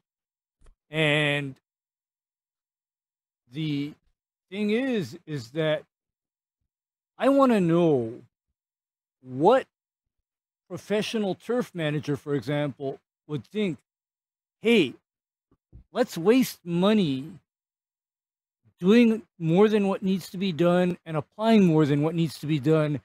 And that is my sustainable long-term business model, because at the end of the day, I think most people are sensible, reasonable, and frugal in that they do not want to spend more or do more than what's actually absolutely necessary. So I wish that these folks would get that. I just don't know what it's going to take. Yeah, because I don't know. I mean, it seems like in a lot of cases, people are under the idea that, lawns, they consume shit tons of water, fertilizer, etc., and they need a lot of mowing. Well, why do you think I use plant growth regulators? Why? To reduce the amount of mowing. For your specifically how to get out in front of this, DeMay, in my opinion, and I'm going to be a little bit black-pilled on this, I think it's too late to get out in front of it. I think the only way this is going to be reset back to normal will be some sort of catalyst, right? And unfortunately, and I think this is actually going to parlay into our next article here. And I think it's going to take something like that to reevaluate the way we look at fertilizer, and then understand that there are ways that we, not specifically in food production, can mitigate in ways that we are mitigating right now how we approach our industry. And we're doing it from a data standpoint. And I think the problem at this point, is that too many of the ways to disseminate information minds are already made up. And it doesn't matter if you take someone with 1 million followers and you put it out there on a weekly basis, it's not going to put a dent in it when you have the weight of the entirety of the media behind you. If anybody saw the opinion piece from the New York Times about the war of the American lawn, it's about how the American lawn is waging war against the environment. We're all going to burn to death because of it. That's the case in point, right? And how are you going to compete with CNN, the New York Times, the Wall Street Journal, Bloomberg? You can't at this point. And so there's going to have to be some sort of reckoning that takes place. And then when that does, you cling on to that reckoning as much as possible to show with data your justification on why what you do and how you do it is the appropriate way to do it. And so again, where I'm parlaying into this next one here, it reads, enormous fertilizer shortage spells disaster for global food crisis. The high cost of fertilizers will likely keep the cost of food dangerously high. Officials at the United Nations and beyond are stepping up warnings about the mounting crisis for fertilizers, an essential substance to boost soil fertility. As vulnerable countries in areas such as Africa grapple with prices that have soared by 300% since Russia's war in Ukraine began, the continent where smallholder farmers feed the majority of people is already lacking 2 million metric tons of fertilizer, according to the African Development Bank. The high price of fertilizers will mean less food at a time when people need it most. With more frequent bouts of extreme weather and the Ukraine war still leaving import-dependent countries insecure, farmers in Europe are feeling similar strains, though to a lesser degree. We're really starting to yell from every tower that there's a fertilizer crisis, and the fertilizer crisis is enormous. The African Development Bank said in May that many African countries have already seen price hikes in bread and other food items, warning that if this deficit is not made up, food production in Africa will decline by at least 20%, and the continent could lose over $11 billion in food production value. But David Beasley, executive director of the UN World Food Program, said he thought the 20% estimate could be very low. There's 980 million people inside Africa that depend on the smallholder farm and the fertilizer to reach them, and we're working on these issues as we speak. Artificial fertilizers are made by using one of 3 primary ingredients, nitrogen, phosphorus, and potassium. The final product is then spread over fields to provide crops with nutrients that are either missing or in short supply in the soil. Making fertilizers is an energy-intensive process, especially for nitrogen-based fertilizers, which use natural gas as an essential ingredient. That means the price of fertilizers tend to correlate with energy costs. And of course, as we all know, natural gas, Europe right now, Russia, not looking good. With the Nord Stream turbines, being cut down to only 20% capacity, and Siemens not being or getting into them, and they're not turning it back on and using it as leverage to do this and do this. Now, what's interesting is that, especially here at home, and this is going to parlay into another article we're going to be talking about a little bit later on, is that we have seen a slight dip in prices. And we are seeing a little bit of dip in prices in the global commodity market. However, we have yet to see the full burden of on natural gas as we move into the fall. For those of you that are unaware, I believe up to this point there have been that have turned off due to the cost of natural gas right now. 11. So you take 11 and the amount of exports that come from there, and then you can start doing the math and see where they're coming up with this 20% estimate and how it could potentially be significantly higher by the time we're rolling into this time next year, right? So and remember how the cycle is going to go, right? Right now, well, coming up here in about a month is when yields are going to start to be analyzed, harvests are going to start to be analyzed, they're going to be put out into the market. People are going to start collecting their money, use that money to put down payments on fertilizer, and then they're going to start taking receipt of it, right? Well, that'll continue on for like normal, and then you're going to see force majeure after force majeure after force majeure. People aren't going to get their fertilizer. Their cash is going to be tied up in the fertilizer that they're not getting delivery of. Acres aren't going to get planted, and then we move into the next harvest season when we'll, we start reaping the benefits of that too, right? So, again, are we shielded here at home? Yes, for the time being. In the event we start playing world police, and in the event we have to, or take on the savior approach, which again I don't understand how in this type of catastrophe, I think everybody has to some degree, right? Because who wants to bear the burden of responsibility of watching people starve to death? I know I don't, right? And so what can be done has to be done to some extent. And because you certainly just can't let people just fucking die for shits and giggles and high fives at the end of the day. I think that's an absolutely terrible approach. But on the flip side is, what can we afford to be able to shell out at this point when we're just now getting back up to normal production levels that we've been missing for the last 2 years, right? So I don't know. It's a shitty situation for everybody involved to be in. And it's definitely something we have to keep our eye on, because it's going to get even weirder between now and then, because starting to get a further into the idea of reducing nitrogen from our fellows up north out of Canada. And so for those of you that have not been paying attention, the World Economic Forum has this idea that we're going to reduce nitrogen dioxide emissions by reducing either the amount of farm acres that are down, or the amount of nitrogen fertilization that's taking place. And what's odd is that they do not count manure as nitrogen fertilization, which is beyond fucking me, drives me crazy. And that's why you have protests in Ireland. That's why you have, if anybody saw in where was it, in Norway? I don't know if anybody saw this, but there was a tractor that had showed up with a ton of hay, and apparently it was mixed with manure too, and was using a straw blower and blowing it right into the faces of the police there as part of that protest. And my goodness, I don't know, man. And basically what they're saying is that farming against the federal government. Nothing. This has happened many, many times. But when you start making targets like, we have to reduce nitrogen dioxide emissions by 30% by 2030, and then we have to get to a net zero by 2050, and the way we're going to do better. The thing is that what we need is transparency in the path to get there, right? So if they want to reduce emissions, let's see exactly how they plan on doing it. They keep going back and saying that we're not going to limit nitrogen, but they won't say exactly how they're going to get there. And that is the part that has people freaked out. And I don't care who you are. Anybody that is being told, trust us, we got this, you should freak the fuck out until They tell you exactly why they should trust you, right?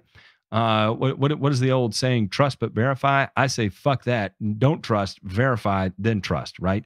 Earn respect, earn trust, kind of sort of thing. And so anyway, this is a thing that's happening, and it's bad because there's not enough transparency around this, in my opinion. Gentlemen, I want to ask you y'all's opinion on this. Are they being transparent enough? Is there anything to cause for concern? We're in the midst of a global fertilizer crisis. We're protected here in the United States. Canada's making these decisions. If it comes between supporting the global economy, I would say the United States would probably take care of Canada first and then move on to the rest of the global economy, just due to proximity and the amount of trade, the type of trade relationship we have. Are we teetering on the edge of fuckery again? Yes, we are. I'd say we are, and I'd say that the lack of transparency indicates something else, Matt. And you know what that is? What's that? This is where nutcases like me might not be wrong at all. You see, this is all part of the depopulation and collectivization of the world. You know, I'm frequently fond of this saying, and you know what that saying is you will own nothing. You'll have nothing. You'll eat bugs, and you will be thankful for it. And that's where I think we're headed. Okay? That's where we're headed, because I know in the pre-show, I was telling Matt that I saw something in my news feed this morning that made me mildly sick, in that there was a proposal in the UK to tax meat. Okay? Can you all imagine that? Let's tax meat. And I understand when governments tax, that is not for the purpose of revenue collection. No, that is a means of coercion and force. So, you know, it's happening. DeMay tried to soften that. Beep. No, I came in too late with the beeps, but see if you can soften that up a little bit. No pressure. I don't think it's as bad as what Ray says, but I do think, you know, what's interesting, and listen, we've talked enough on this show to know that if you're on the extreme on one side or the other, it's quite likely that we're not going to listen to you. I mean, we'll listen to you, but we won't hear what you're saying.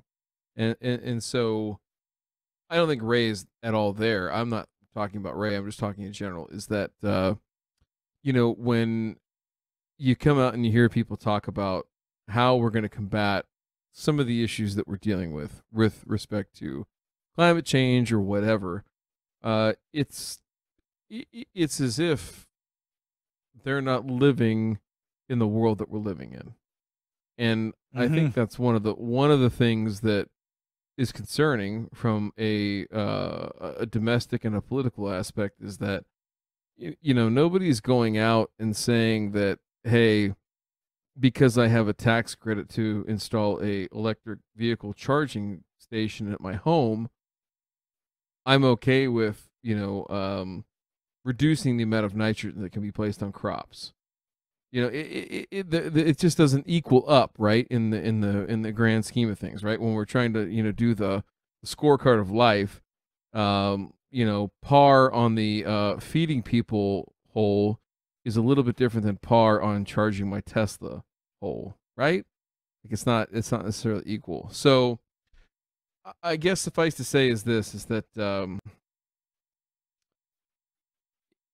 pragmatism used to be a good thing, and I think it's been overplayed to the point where now we're solving individual problems in a vacuum and not really understanding the downstream effects. And again, I go back to it, and you know, I'm not saying it because I coined it, but it's like, the velocity of change thing. If there's a reason to do it, I'm all for doing it. But how are we backfilling that need, right? What are we doing to make sure that people are taken care of? Whether it's, getting them gas in their cars, getting them to get excited about buying electric cars, or feeding their family, right? Whether it's here or in sub-Saharan Africa, there's got to be some balance there, is all I'm saying. And so hopefully we get there. I don't know. But articles like this make me nervous about it, to be quite honest with you. Yeah, I mean, doesn't it make you very nervous? Because at a time when we have a looming food issue, we also have governments where they literally, their message is, I don't give a fuck about you if you starve. Saving the earth is more important than making sure you have enough food to eat and your family has enough food to eat. There. That seems to be the actual message when you sit down and think about it. We don't care that people are going to starve. It is more important to save the earth. Ryan Dan had, certainly there's smart people in these rooms, and 100%, absolutely, there are smart people in these rooms. But again, the lack of transparency and this idea that we should just trust them unequivocally because they have our best interests in mind is crazy. No, we do not have to trust you just because you say you have our best interests in mind. And just because you're a smart person on paper, for instance, we don't know that. We don't know what kind of validation you've been through just because you're hyper-focused in whatever it may be. Do y'all remember the time I got in trouble from a PhD because he was a co-author on a paper, and I kind of held his balls to a fire over what he co-authored versus what he was able to state publicly on the topic at hand? And that's my point. I'm not saying that guy is unintelligent or whatever the case may be. He said he's just so narrow focused on what he researched, which was not what he co-authored in that paper. He was just a co-author. He was not the researcher. And then he doesn't really know anything about it.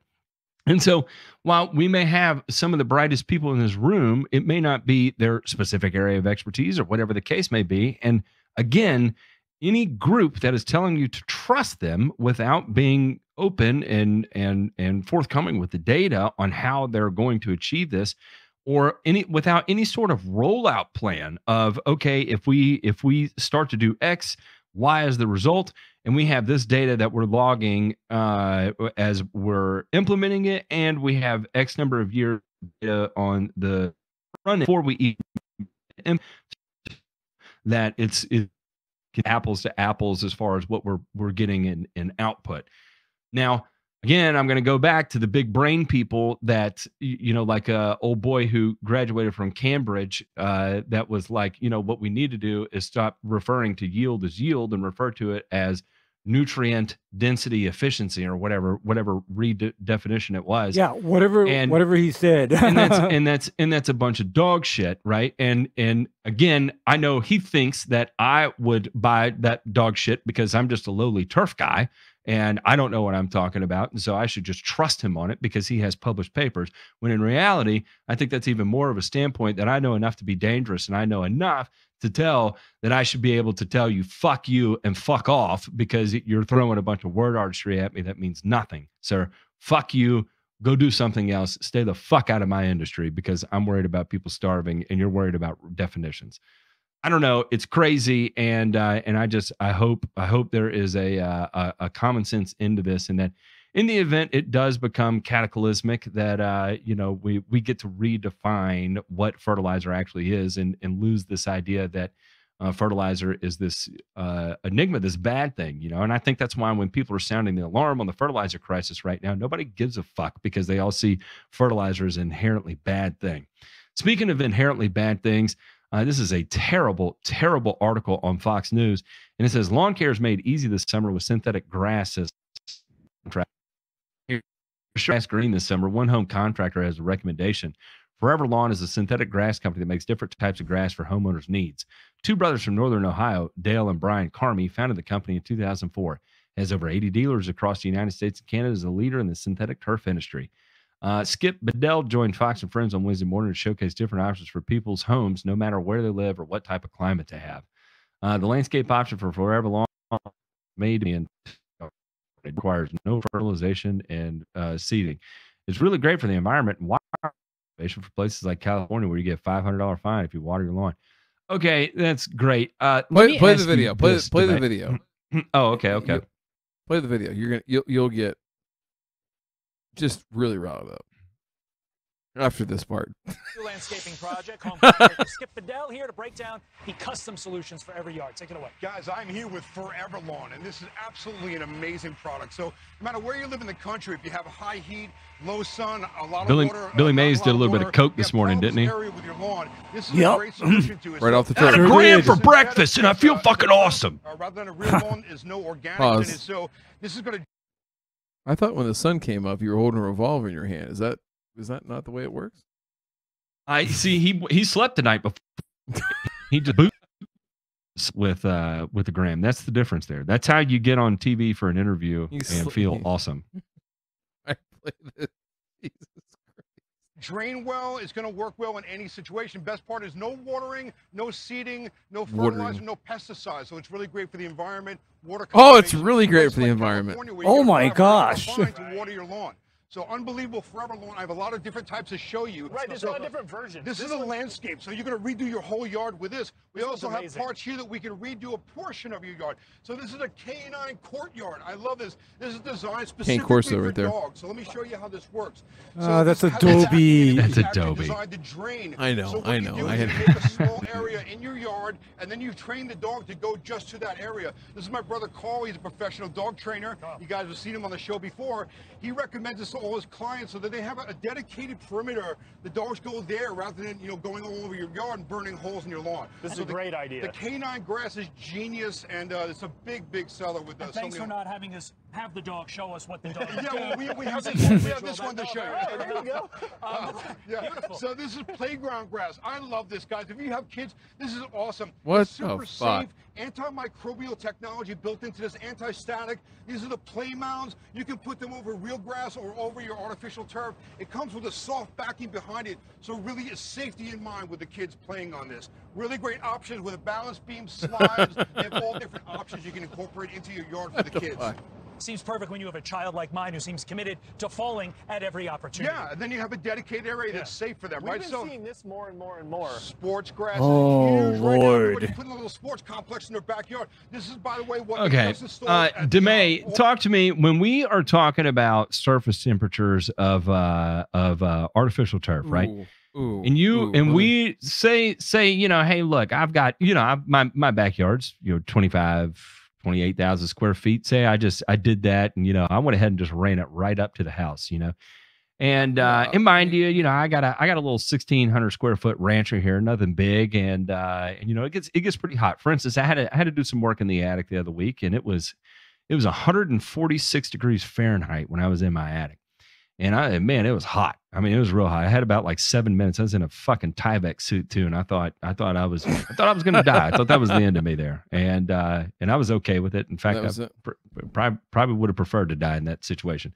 But I'm just curious, if I had, I know natural as a cooling effect, especially having it right there around the side of your house and stuff.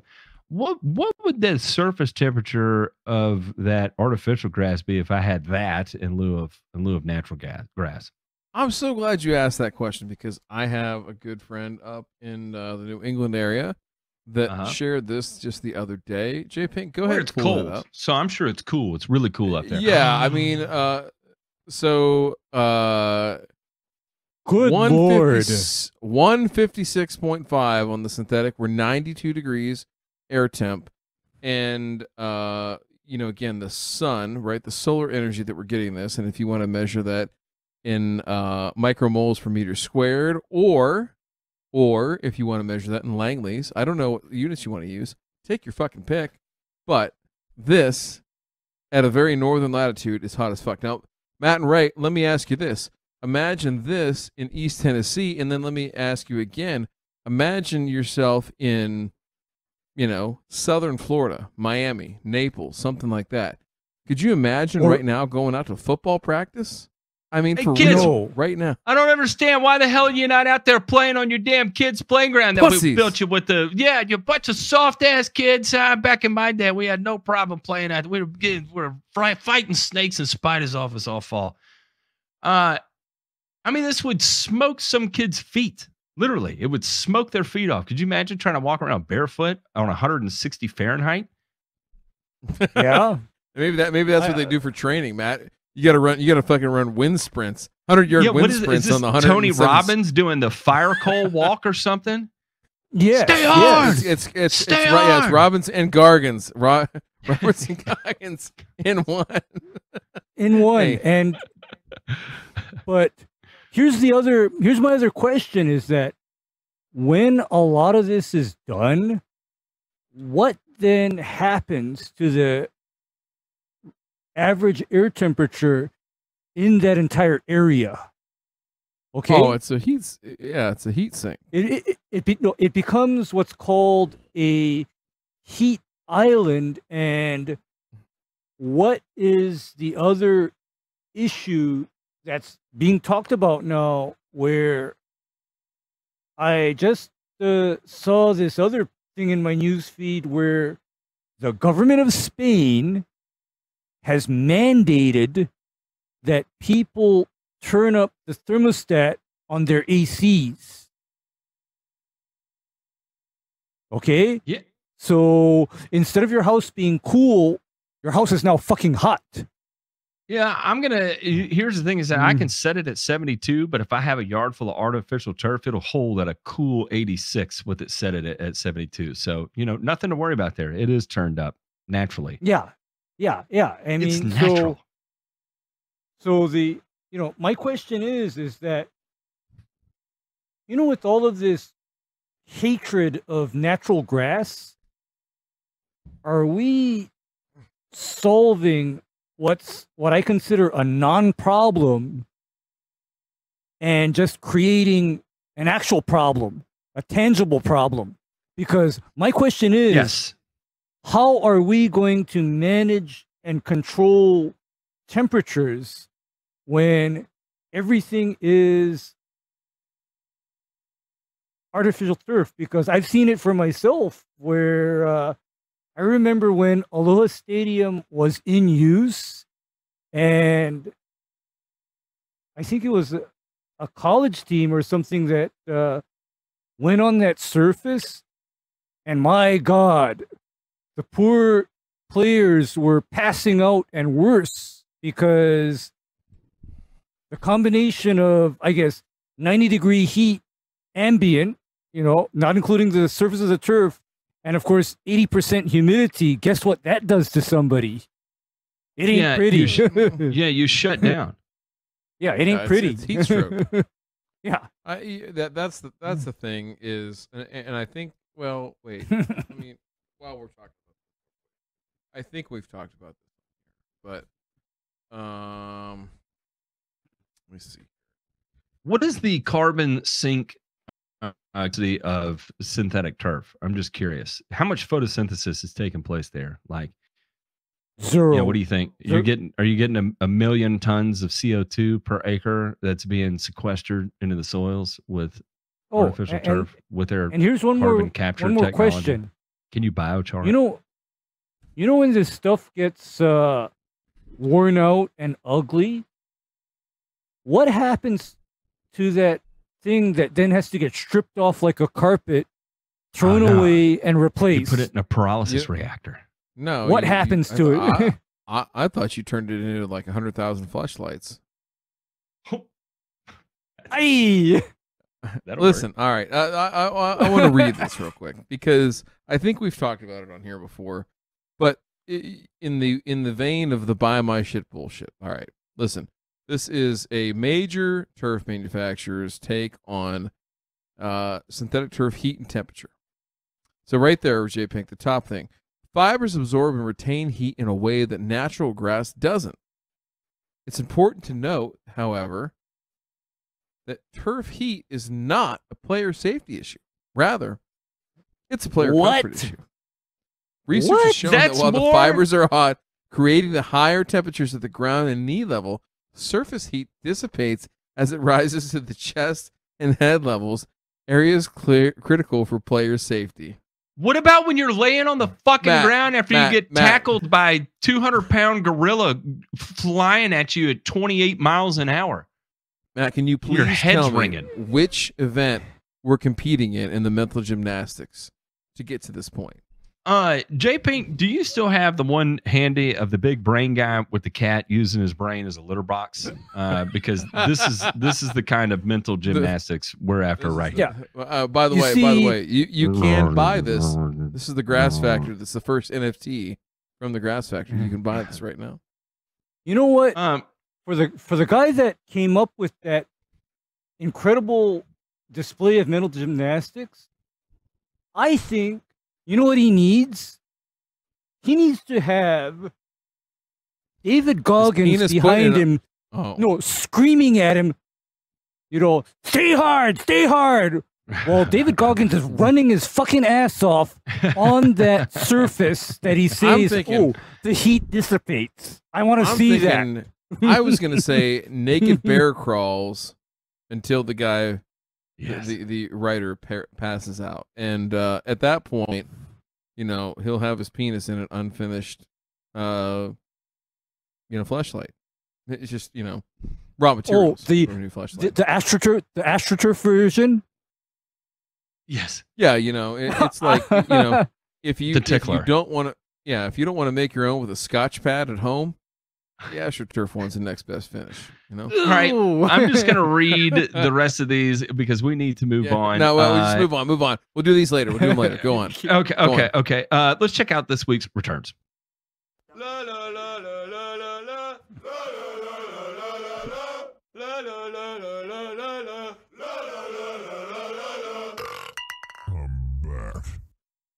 All right. Leading the way in lower fertilizer prices, we have urea and anhydrous. Urea is up 240% year over year, but we're down 6% compared to last month. So zero inflation in the month of July. So we're doing really, really good there. In the same vein, anhydrous ammonia is up 0% inflation as well. It's down 5% from last month, with an average of $13.87 a ton, and urea $12 a ton. This would be DAP, potash is up just absorbently high. Potassium chloride is $8.83 a ton. That is so fascinating to me. I have bought potash as low as $200 a ton. So it's absolutely fascinating. Nutrient says they're working on it. Damn it. But we'll see. They're hoping. I'm sure they're going real by fast. 2025. By 2025, they're going to have it all figured out. They said, after we've up like 40% after production. We've bankrupted everybody. Right, and we allow them to skate on their fucking credit because of Chapter 11. We'll welcome them back as customers, back at our normal rates of $200 to $300 a ton. That's our promise to you. Yeah.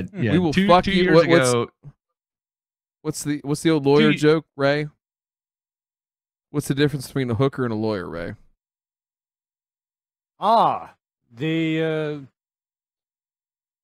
don't know that one, but is it good? A hooker will stop fucking you when you're dead. Yeah. Good one, because I'm suspecting that the lawyer will not only screw you. It's also Nutrient too. Nutrient's lawyers. Nutrient is the lawyers. All right, go on. The lawyer will screw you while you're dead and proceed to screw the rest of your surviving family. There, I said it. Nutrient will literally come back and say, "All right, listen, we're good on all that debt, but yeah, it's going to be $300 a ton now." So, yeah, they'll production just back up, restructure and hold the entire port down in New Orleans hostage so nobody can unload. Like it's the American way, baby. Then I completely made up that story, but I did it. They did download their ESN, happened. so Yara could It not actually download their Amitas. Funny how that works. Good, safe company to have on your side up in our North American partners here. Georgia Tech has a $26 million partnership with the National Science Foundation to transform fertilizer production. Hey, Georgia Tech's getting in. Fun fact, by the way, and I'm not going to say who this is, but it is someone who is related to me. And this person who is related to me said Truth? some of the yes, actually, yes, it is. Turf Truth is my brother. It said that the worst engineers he has worked with over the last few years have come out of Georgia Tech. Kennesaw State, on the other hand, has some of the highest quality engineers he's worked with. So anyway, that's just food for thought. Thanks to efforts to combat climate change, many have heard the catchphrase closing the carbon loop, a global effort to convert carbon dioxide into something useful to mitigate the damaging effects of pollution on the planet. Another environmental challenge relates not to carbon dioxide, but nitrogen. Now an ambitious plan to close the nitrogen loop is underway, and with it comes a potential to revolutionize agriculture in the U.S. and around the world. Georgia Tech will be part of CASFER, an NSF engineering research center with 4 other universities, supported by an initial grant of $26 million from NSF. CASFER seeks to transform the United States from nitrogen cycle pollution to a nitrogen circular economy. God, the fucking language here.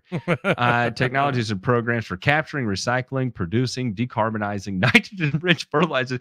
This can't be real. Georgia Tech is joined by the Florida Agricultural Mechanical University, Case Western Reserve University, the Massachusetts Institute of Technology, and Tennessee Tech University. By the way, MIT is also the same university that put out our favorite Stephanie Seneff and her infatuation with publishing articles in papers that will not get peer reviewed because he knows it will not pass the water test. Texas Tech University, which will lead the effort and serve as CASFER's headquarters. Nitrogen is used in many commercial applications, but one of the most significant uses of NBFs is for growing food. NBFs are put out in the fields, but most do not get used. 80% are washed away or wasted. We're back. We're doing this again? 80%? Yeah, 80%. We're doing this again? 80%? Mm-hmm. Okay, then I'm not going to read the rest of this because already I'm lost. I'm lost on this. 80% is the absolute worst horrific counter. That is not reality. Has that happened before? Yes. Is that the norm? No, it is not.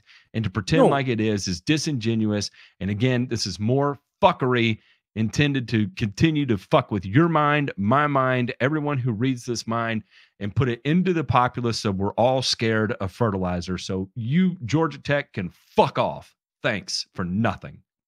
Yeah, fuck thanks off. for nothing. And I read a little bit further down, and here's my question. You know, them talking about removing nitrogen fertilizer from water. Okay, that sounds like a very energy intensive process.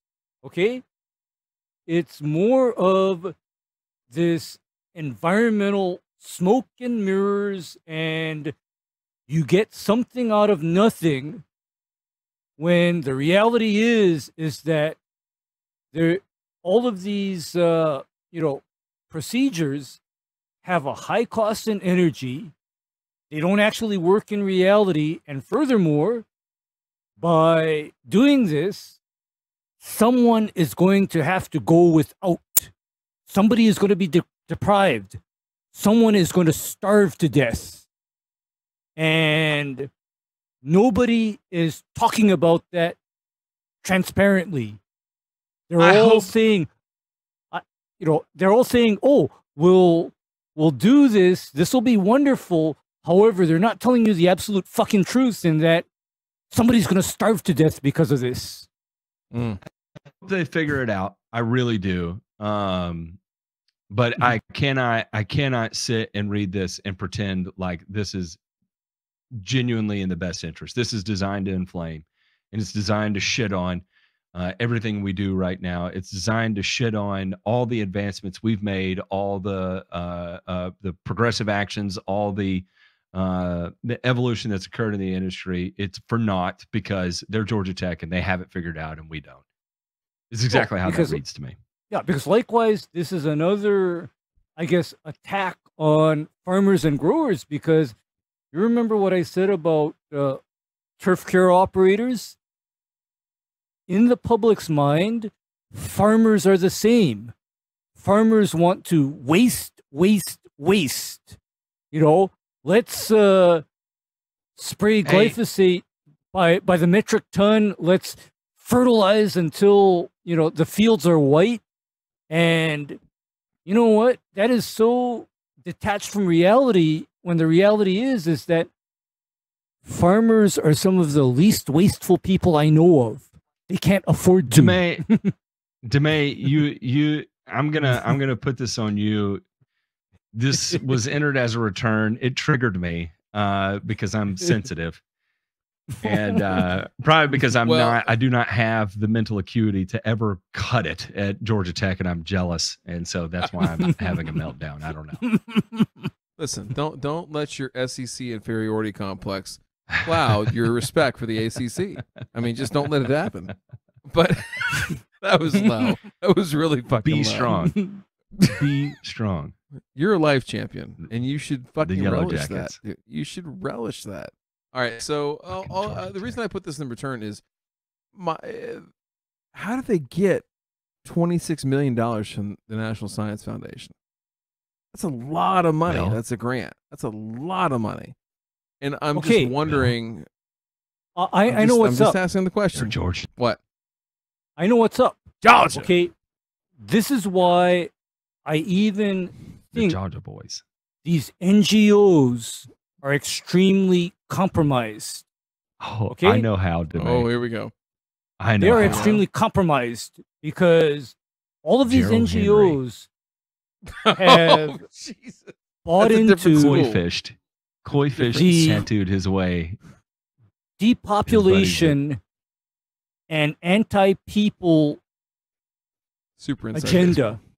They have bought into it, and therefore anybody that is on board with that depopulation and anti-people agenda, they'll get money, they'll get backing from these NGOs. Think about this very hard, everybody. Anytime you have an environmental NGO or even a science NGO, what their actual agenda is, they want to get rid of people because people are the problem. They don't mind if people perish due to starvation or pestilence. Okay? They don't mind because that is their actual agenda or endpoint. We all need I'm to just die saying. in the name of these organizations. I see Ray's you're in a coming really from. good mood. I see how you're coming from. We've this is actually this segment brought to you by Reynolds Wrap. Find books there. But And I who will was the say serial this. killer that drilled holes in people's brains to control them? That was Dahmer, wasn't it? Dahmer Yes. did that. Yeah. Yeah. This And then the segment is one brought to you by kid, Reynolds the- Wrap you- and Jeffrey Dahmer's drill. And especially that guy that escaped and then, found the police and almost made it home free, but the police said, "Oh, nope, you're just over here." Never. I can't finish that joke. It was going to be fucking spectacular. It was going to be great, but I can't finish it on here. I'll finish it later. Anyway, listen. The point I have in putting this in the returns, you know where I was going with that. Big with the kids. Absolutely. If this episode doesn't do it, then I don't know. We're not trying hard enough. We really aren't. But, Come and get it. we're gonna be on fucking Vimeo next week, by the way. Can we get a "Don't Tread on Me" sticker in the bottom left corner? Oh shit. Oh gosh. We'll be labeled as domestic terrorists by Tuesday. Yeah. Well, yeah. Like I said, Moving we'll be on right Vimeo. along. Vimeo. All right. Hey, it's been a great show. I got nothing else. Boys, I love you. It's been awesome. This is a double live. We haven't done the double live ever. We've done a twofer, but we've never done a double live. Hey, y'all be wary. MK Ultra's real and they're out to get us. Love y'all. See you on the next one.